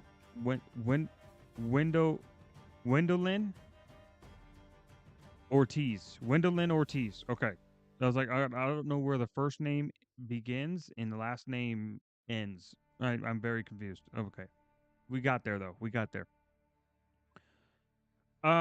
Listen, it was a toss up between these three on who I was gonna choose. I don't even know who that is, and I don't know who that is either. So they were out from the jump. But I was like, okay, Emmy Rue, Extra Emily, Senna. Who do I watch the most?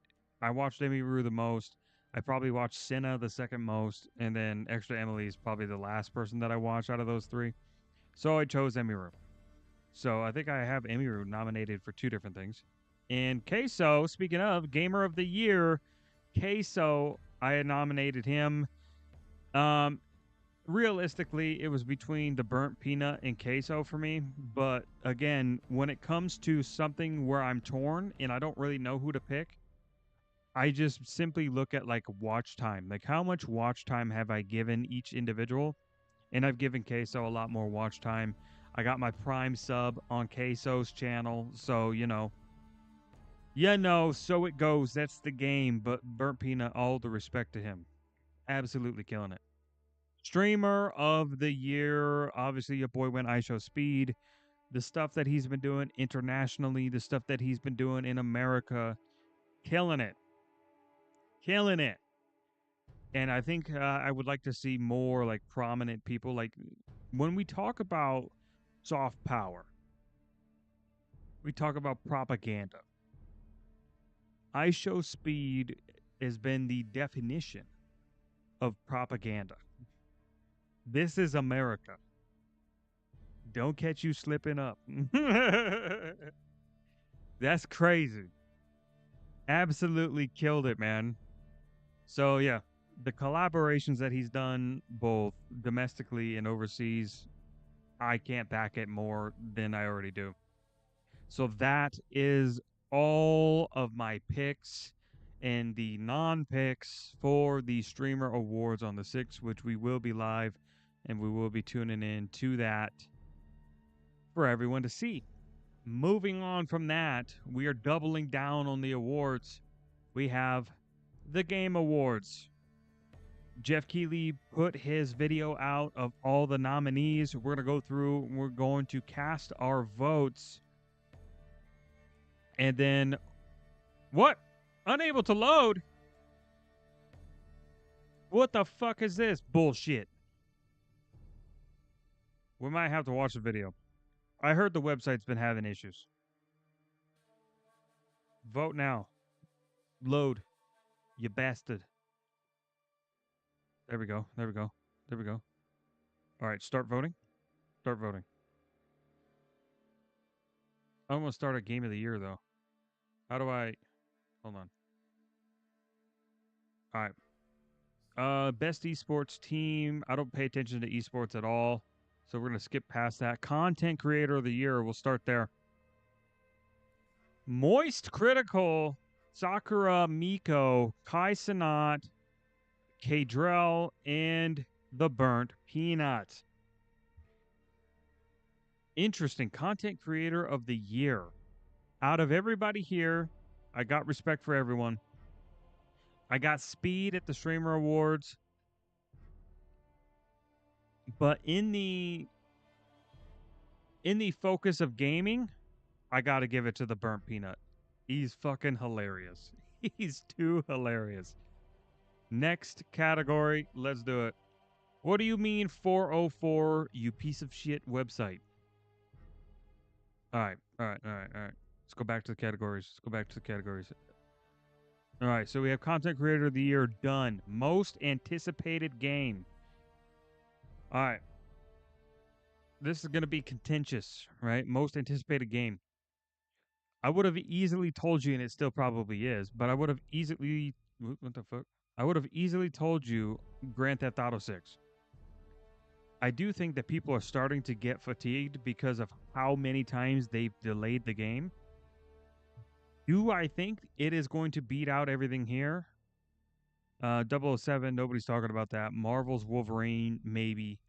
Resident Evil Requiem has a little bit better of a chance, but Capcom has been fucking up. And The Witcher 4. I still think with these competitors, GTA 6 is still going to win this category. So that is my vote. GTA 6. All right, next category. This site is barely functioning. I don't know what the fuck that they did, but they butchered this somehow. Best adaptation. I think last year I gave it to Fallout. I haven't heard anything about Fallout. Has anybody heard anything about Fallout since? What the fuck? I knew they had like a new season and shit coming. Or that came out. I don't know. Have not been paying attention. Load. What the fuck? Listen, I might have to just fucking finish this when they fix the site. What the fuck is going on? What is this bullshit? All right. We finally got it to load. Jesus Christ. Best adaptation. Minecraft movie. Devil May Cry.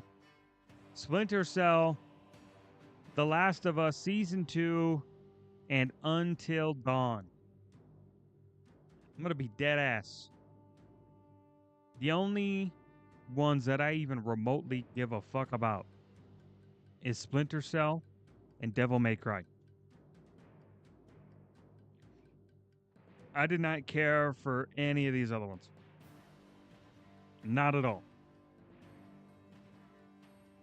So, and even like these two, I'm not like, this isn't like a Cyberpunk Edge Runners like level of performance out of these. But if I had to give it to one, I'd probably give it to Devil May Cry.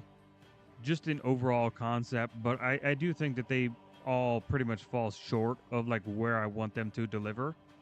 So that is going to be my pick, Devil May Cry. Next category. What? Next category. Hello? Hello? Holy shit. Who made this website? Would they put Ubisoft in charge of this? The fuck? Who coded this crap? Best multi...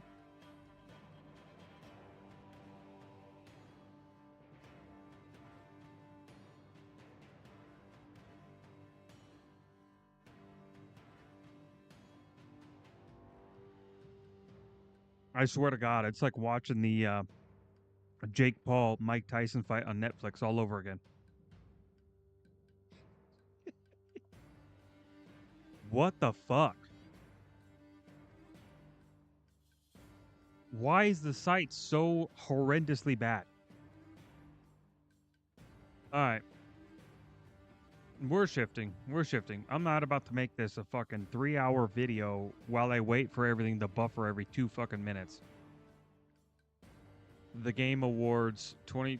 Son of a fucking... The Game Awards 2025. We're just gonna watch the Jeff Keighley video, and I'll just pause it and give you guys my my take. All right, lock in. Hold on, let me pause the music. All right, music paused. Everybody lock in. Lock in. The Game Awards. Hello, everybody. It's Jeff Keighley, and the Game Awards Hi, season Jeff. is officially here. Leading up to Yes. our live show, streaming I am curious what the game trailers are going to be for this year. Ooh. everywhere on Thursday, December 11th. Welcome to our 2025 Global Nomination Announcement Special. Every year, we come together as a community to celebrate and, of course, debate the absolute best in video games. And, of True. course, also get a look at what's next from our industry's Astrobot 2. most talented creators. This year, there have been so many incredible games created and updated, but only a handful It's gonna be have the honor Astrobot of being DLC. selected as nominees for the Game Game of Awards the by year. our global voting jury. Who's in the running? Well, you're about to find out as we reveal this year's nominees across all the categories. And Hell you yeah. can help select the winners by voting at thegameawards.com. Don't do All it. right, It doesn't can you work. do it? Here's the first category. It's like working on For dial Best up. Performance, the nominees are Best Ben performance. Starr for Claire Obscure Expedition Ooh. 33. Charlie Cox for Claire Obscure Expedition 33. Ooh. Erika Ishii for Ghost of Yote. Jennifer English for Claire Obscure Expedition 33. God damn. Konatsu Kato for Silent Hill F. And Troy Baker for Indiana Jones and the Great Circle. So best performance, it's got to be Clear Obscure. It's got to be the voice actor. Yeah, it's got to be the voice actor for Verso. Damn. So good. So good. I mean, it. I wouldn't be surprised if this was the Expedition 33 show. I'm gonna be dead ass. For Best Ongoing Game, the nominees are Final Fantasy XIV, Fortnite, Helldivers 2, Marvel Rivals, and No Man's Sky. Okay, best ongoing game. Best ongoing game is probably gonna be between Fortnite or I do think like No Man's Sky has come a long way, but as far as like consistency, it's got to be Fortnite. I mean, it's one of those like kind of like throwaway categories where you pretty much know who's going to win just because it's continuously been successful in their strategy continues to work. So, you know, For Best Mobile Game, the nominees are best Destiny mobile game. Rising, Persona 5, The Phantom X, Okay. Sonic Rumble, Uma Okay. Masume, Pretty Hey, I don't even care what else is in this category. This is the winner. Derby, and Wuthering Waves. Not even close. Not even close. Uma Musume is the perfect mobile game. I would argue that it's better on mobile than it is on PC. Whereas like Wuthering Waves is the opposite for me. Because if I were to pick anybody else in this category, Sonic Rumble, yeah, I'm not picking Sonic Rumble, Destiny and I'm not picking Destiny Rising, right? Rising, Persona 5, The Phantom Or X, this. Sonic Rumble, Umama This game is peak mobile. Peak mobile game. It is absolutely my pick for best mobile game. Sume, Pretty Derby, and Wuthering Waves. This year's nominees for Best Art Direction are Clara All right. Obscure, Expedition 33, True. Death Stranding 2, On the Beach, Ghost of Yote, Also true. Hades 2, and Hollow Knight Silksong.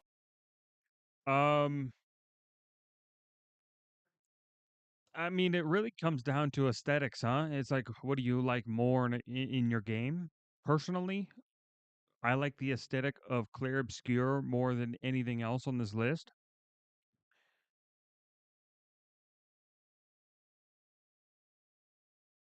Yeah, I gotta go Clair Obscur. Expedition 33, best art director, or best art direction, sorry. For Best Score in Music, leveled up by Oh, Expedition 33, easy.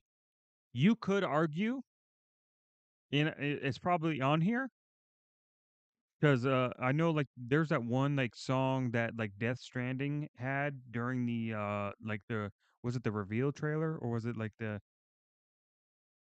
game with the official game trailer? I can't remember. But whatever that song was, I have that song on my Spotify, but I have several songs from Clair Obscur on my Spotify. So I would be lying if I didn't pick Clair Obscur on this. Spotify. The nominees are Christopher Larkin for Hollow Knight Silksong, Fair. Darren Korb for Hades 2, Lorian Testar for Clair Obscur Expedition Yep. 33, Yup. Toma Otoa for Ghost of Yote, I have not even fucking played this game. I've watched people play this game, but personally I have not. I played Ghost of Tsushima, but I have not played this. and I haven't even turned on my PS5 in like 6 months. Woodkid and Ludwig Forsell for Death Stranding 2 On the Beach.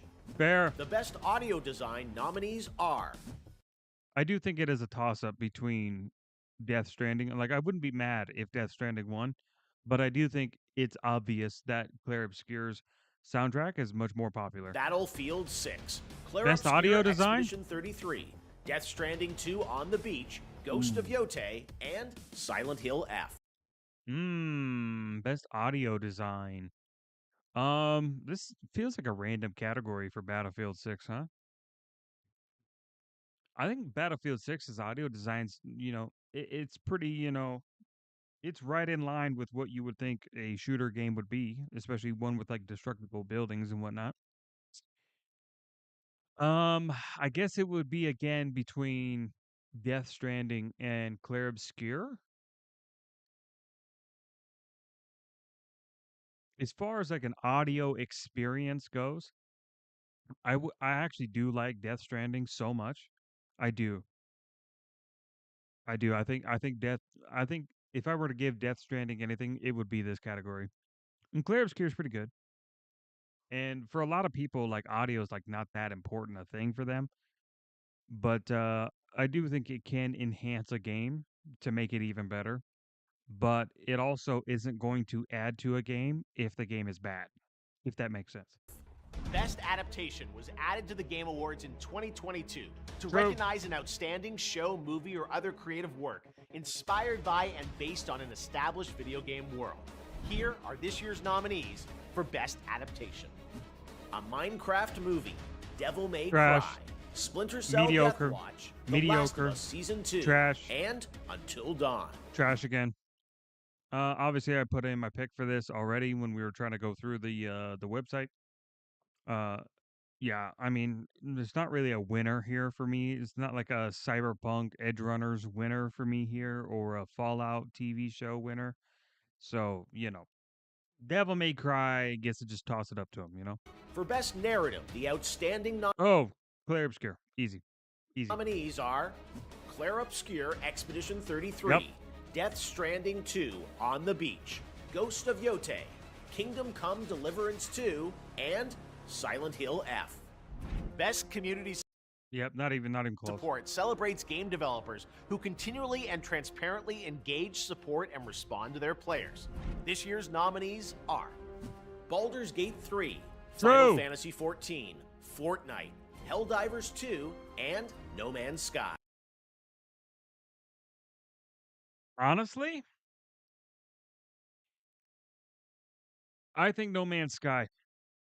I do. I do. I think that they brought this game back from the brink of fucking nothing. And they have made it truly enjoyable. It basically had that same Cyberpunk 2077 effect where the game was unbearable, and now there are so many people who post videos nowadays that is like, oh, trying Cyberpunk in 2025 or trying No Man's Sky after the update, right? Or No Man's Sky 2.0 is one of the ones I see a lot. And I do think that they deserve. I mean, I don't know. In one hand, like I think they don't because like it's their fault the game was fucked up.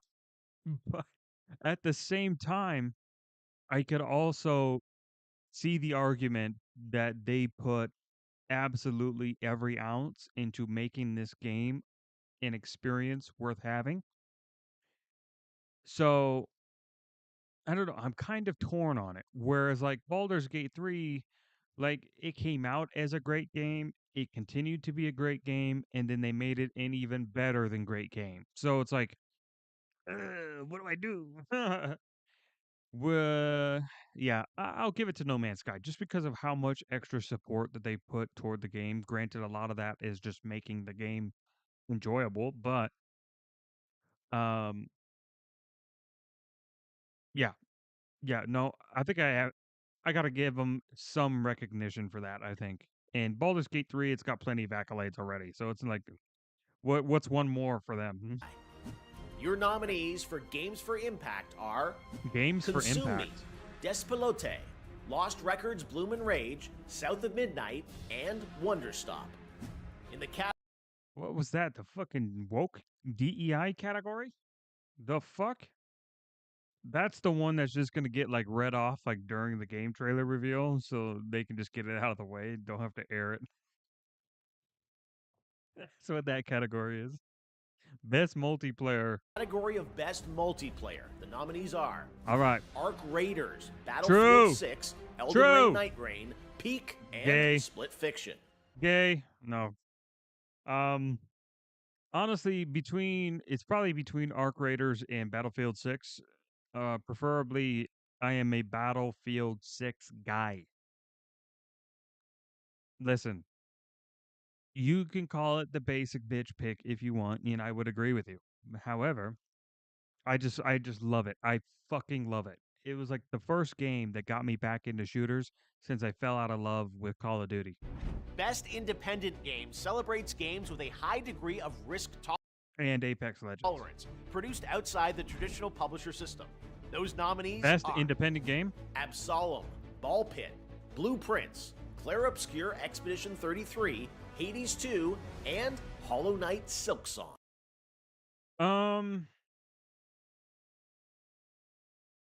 I've seen some discrepancies with this category.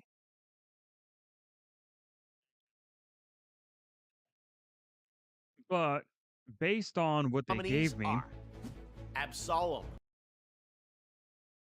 I've never even played this game. Ball Pit, Probably my pick. Probably my pick is Ball Pit. Blueprints, Clair Obscur Expedition 33, Hades 2, and Hollow Knight Silksong. Yeah. Best Debut Indie Game recognizes a development team that hasn't won a Game Award before. In fact, these teams published their first game this year. The nominees are Blueprints, Clair Obscur Expedition 33, Despelote, Dispatch, and Megabonk. Megabonk, for sure. For sure, Megabonk. For Best VR AR Game, the nominees are Alien Rogue Incursion, Literally Arcane don't Age, give a fuck Ghost about Town, this. Marvel's Deadpool VR, and the Midnight. I will say, when it comes to these games, the most clips or like YouTube shorts and TikToks that I've seen have been on the Deadpool game. Walk. For Content Creator of the Year, the nominees are Pedro, Kai Sanat, Moist Critical, Sakura Miko, and The Burnt Burnt peanut, baby. Peanut. Part of the Game Awards is looking forward to what's next, and don't worry, we'll have lots of games to announce for you on December 11th. That's what I like But to what's hear, the most Jeff. anticipated upcoming game? Here are the nominees based on currently announced titles. All right. 007 First Light, Grand We already Theft know this Auto one. 6, Right Marvel's there. Wolverine, Resident Evil Requiem, and The Witcher 4. Yeah, The best GTA. action Let's adventure be honest. game nominees are Action Death adventure. Stranding 2 On the Beach, True. Ghost of Yote, Hollow Knight Silksong, Indiana Jones and the Great Circle, and Split Fiction. Oh, I mean, Death Stranding. What are we even talking about? What are we even talking about? Not even close. Not even close. For best role-playing game, the jury selected Avowed, Claire Obscure What the actual fuck? Avowed? The fuck out of here. Expedition 33, Kingdom Come Deliverance 2, Monster Hunter Wilds, and The Outer Worlds 2. The Outer Worlds 2 I have not played, nor do I plan to play anytime soon, because that is like on the list of backlog of games that I need to complete. Outer Worlds is very low priority. I did enjoy the first Outer Worlds, to be fair. Shit. I'm leaning toward Kingdom Come Deliverance here. Jury selected Avowed, Claire Obscure Expedition 33, Kingdom Come Deliverance 2, Monster Hunter Wilds, and The Outer Worlds 2. Wilds was enjoyable. I'm not going to pretend and say that it wasn't enjoyable of a game, but there isn't really much a role-playing aspect to the game, whereas Kingdom Come Deliverance actually has some role-playing aspect to it. But none of these games are true role-playing games for me. None of them. When I think of a role-playing game, I think of Skyrim. That's what I think of as a role-playing game. I think of Elden Ring, right? Those are role-playing games where you literally choose the role of which you fit into that world. You could be anything from the naked man with a samurai sword, if we're talking Elden Ring. Well, fuck, you could do that in Skyrim too, actually, but, you know, to be fair.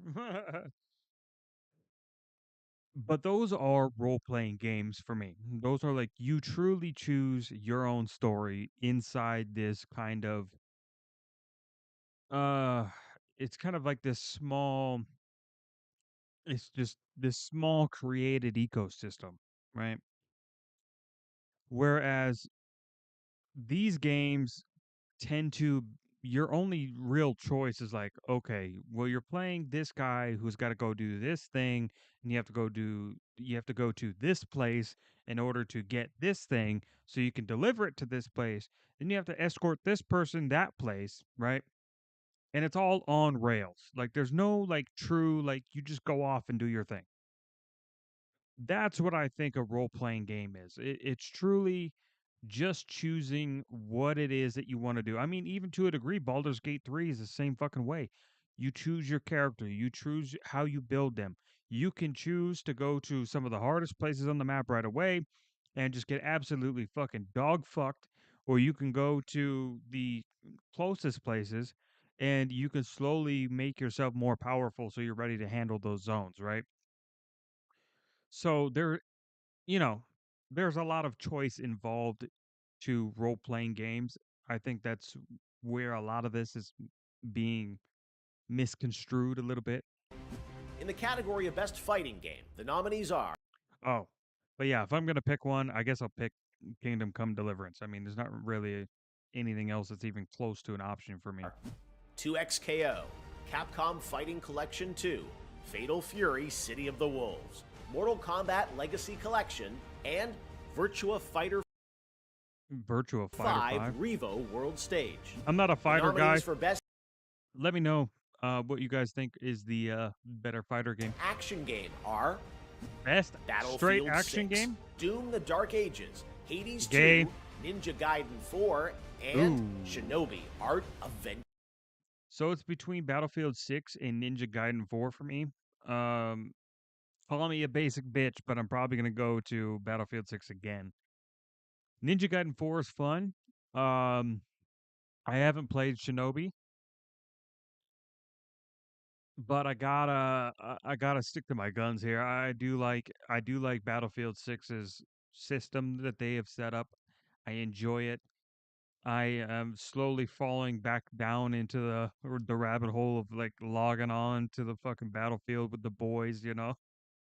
There's a lot of I think it's a lot of nostalgia too, because I miss that feeling, you know. Innovation and accessibility celebrates games that are making our industry available and enjoyable to more people.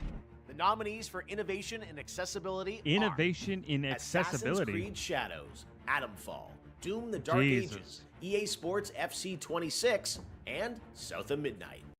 I don't even know what the fucking pick in this category. What the fuck is defined as accessibility, right?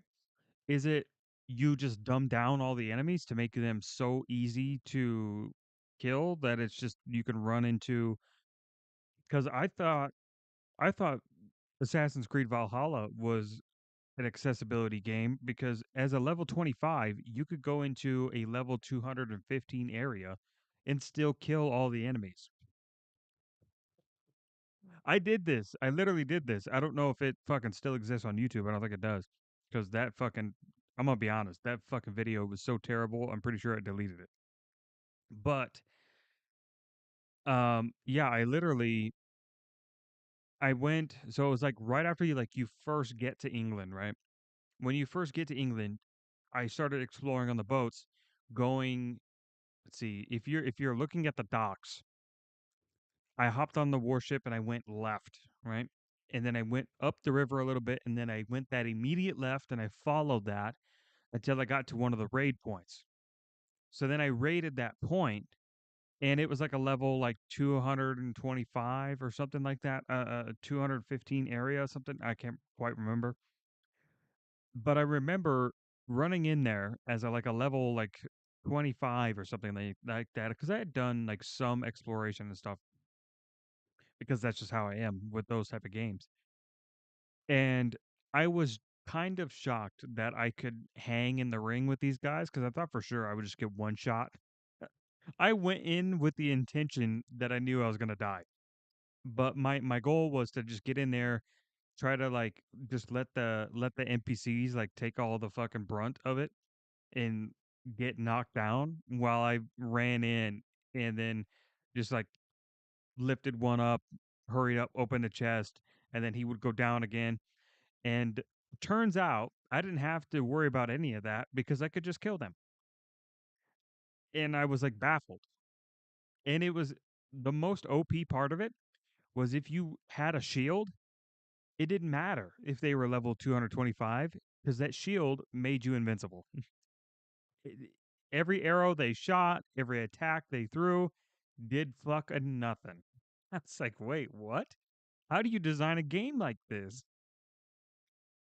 Now, that doesn't mean that there weren't parts that would absolutely kill you, because when I was in Norway, before I left Norway, I went up into the mountains and I found that one guy who was like a shipmate with like Ragnar Lothbrok and stuff like that. And I got into the boss fight with him, and then he absolutely fucking killed me immediately. Just no chance. So there were elements of that in the game. So they were aware of it, but they just didn't make it like important for the areas where you had like the little red skull, like you're about to die if you come here type thing. It's like, I don't know, man. That game was like really weird for me. I still almost 100%ed it. I still have to finish it before Ubisoft disappears for good. So, but I had to put it down. I had to put it down. I put a lot of time into it, but I don't know. It's really hard for me to muster any discipline to get back into that game long enough to 100% it. But at the same time, kind of do because of how shit the game is. So, and how much like copy paste content it had in it. It's like watching One Piece. It's like watching One Piece from episode 1 to the current day episode.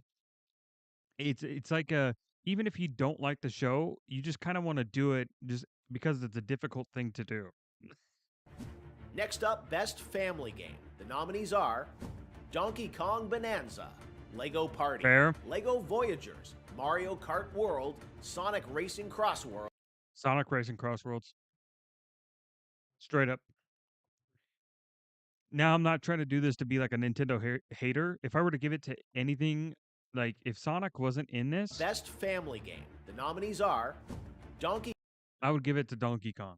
If I were to give it to anything, if Sonic was not in this category, I would give it to Donkey Kong. But I really do like Sonic Racing. Kong Bonanza, Lego Party, Lego Voyagers, I do not own Sonic Racing, to be fair. I played this at my friend's house. Mario Kart World, Sonic Racing Cross Worlds, I do enjoy it. and Split Fiction. The Best Sim Strategy Game nominees are The Alters, Final Fantasy Tactics, Ivalice Chronicles, Jurassic World Evolution 3, Sid Meier's Civilization 7, Tempest Rising, and 2 Point Museum. Hey, I'm leaving that up to y'all. I don't play these type of games These games are nominated for Best Sports Racing Game. for the most part. EA Sports FC 26, F1 25, Mario Kart World, Rematch, and Sonic Racing Hey, Sonic Racing again. I don't play the other ones. And to be fair, like Mario Kart's been Mario Kart for as long as I played it. Cross Worlds. Now the nominees in our They do have some cool new stuff in the new Mario Kart, though. I'm trying to give the wrong impression here. three esports categories, starting with Best Esports Game. The nominees are Counter-Strike 2, Dota 2, League of Legends, Mobile Legends Bang Bang, and Valorant. I guess I'll give it to Valorant. It's the only one that I played, aside from Counter-Strike, but I don't play Counter-Strike anymore. The nominees for Best Esports Athlete are Brock, Chovy, Forsaken, Kakaru, Mena RD, and Zywoo. I don't And know for who Best any of these Esports people team, are. Our special esports committee nominated these teams: Gen G League of Legends, NRG Valorant, Team Falcons Dota 2, Team Liquid PH Mobile Legends Bang Bang, and Team Vitality Counter-Strike 2. Okay, we're almost done, but there are still two very important I categories got to nothing. go. I got nothing First, for those. Best Game Direction recognizes outstanding creative Best vision game and innovation direction. in game direction and design. The nominees are All right. Important shit going on here. Claire Obscure Expedition 33, Death Yeah. Stranding 2 On the Yeah. Beach, Ghost of Yote, Hades 2, and Split Bro. Jeff, I fucking swear to God. I swear to God, Jeff. Jeff, I need you to listen to me very closely right now. If you pull the same shit this year that you did to Black Myth Wukong, I'm gonna lose my shit. Jeff, I'm seeing the pattern. Right? I'm seeing the pattern, Jeff. You did the same thing with Astrobot. It got nominated for all sorts of shit, won basically nothing. And then at the very end, it won Game of the fucking Year. Everybody knows that was the Sony Game Awards. I swear to God, Jeff. Fiction. And now it's the big one. GOTY, Game of the Year, recognizing a game that Expedition delivers 33. the absolute best experience to players across all creative and technical fields. For this There year's can awards, only our be global one. TGA jury has selected the following 6 games as the nominees for Game of the Year. Claire Obscure, Expedition 33 from Sandfall Interactive. Death Yep. Stranding 2, On the Beach from Kojima Productions. Donkey Kong Bonanza from Nintendo. Dang. Hades 2 from Supergiant Games. Hollow Knight Silksong from Team Cherry. And Kingdom Come Deliverance 2 from Warhorse Studios. That's crazy. There you have it, your nominees. Obviously, for Game Expedition of the Year. 33 And should now that get those Game are of the official, Year. you Come can on now. anticipate Lauren Bell be from honest. the Game Awards Orchestra playing their themes as part of our musical salute to the nominees live on December 11th. But before that, we need your help to decide which nominees become the winners. Make sure to head to thegameawards.com to cast your ballot And new this year, download your vote card so you can share your picks on social media. Oh, we're doing that. And then we're going to live stream this shit. And then when we're live streaming it, we're going to put the fucking vote card up on screen so that y'all can see it. And as they get revealed, we can tally down how wrong I fucking was. There is still one more category where the nominees have yet to be revealed. Player's Voice, where fans 100% select the winner from 30 nominees. We'll announce those True. nominees on Monday, December 1st. So set a December reminder on 1st. the website if you want to be alerted. The winners in all categories will be revealed live during TGA when it streams globally on Thursday, December 11th, starting with opening act at 4:30 p.m. Oh, it's on a Pacific, Thursday. 7:30 Perfect. p.m. Eastern, 12:30 pretty sure I'll have that day a.m. off then. GMT at thegameawards.com and live across every major video and social platform out there. Thanks for watching. I hope to see you live on Thursday, December 11th. Hell yeah, Celebrate brother. the best and see what's next in video games.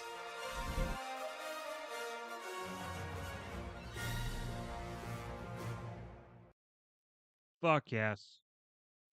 Fuck yes. I'm so ready, bro.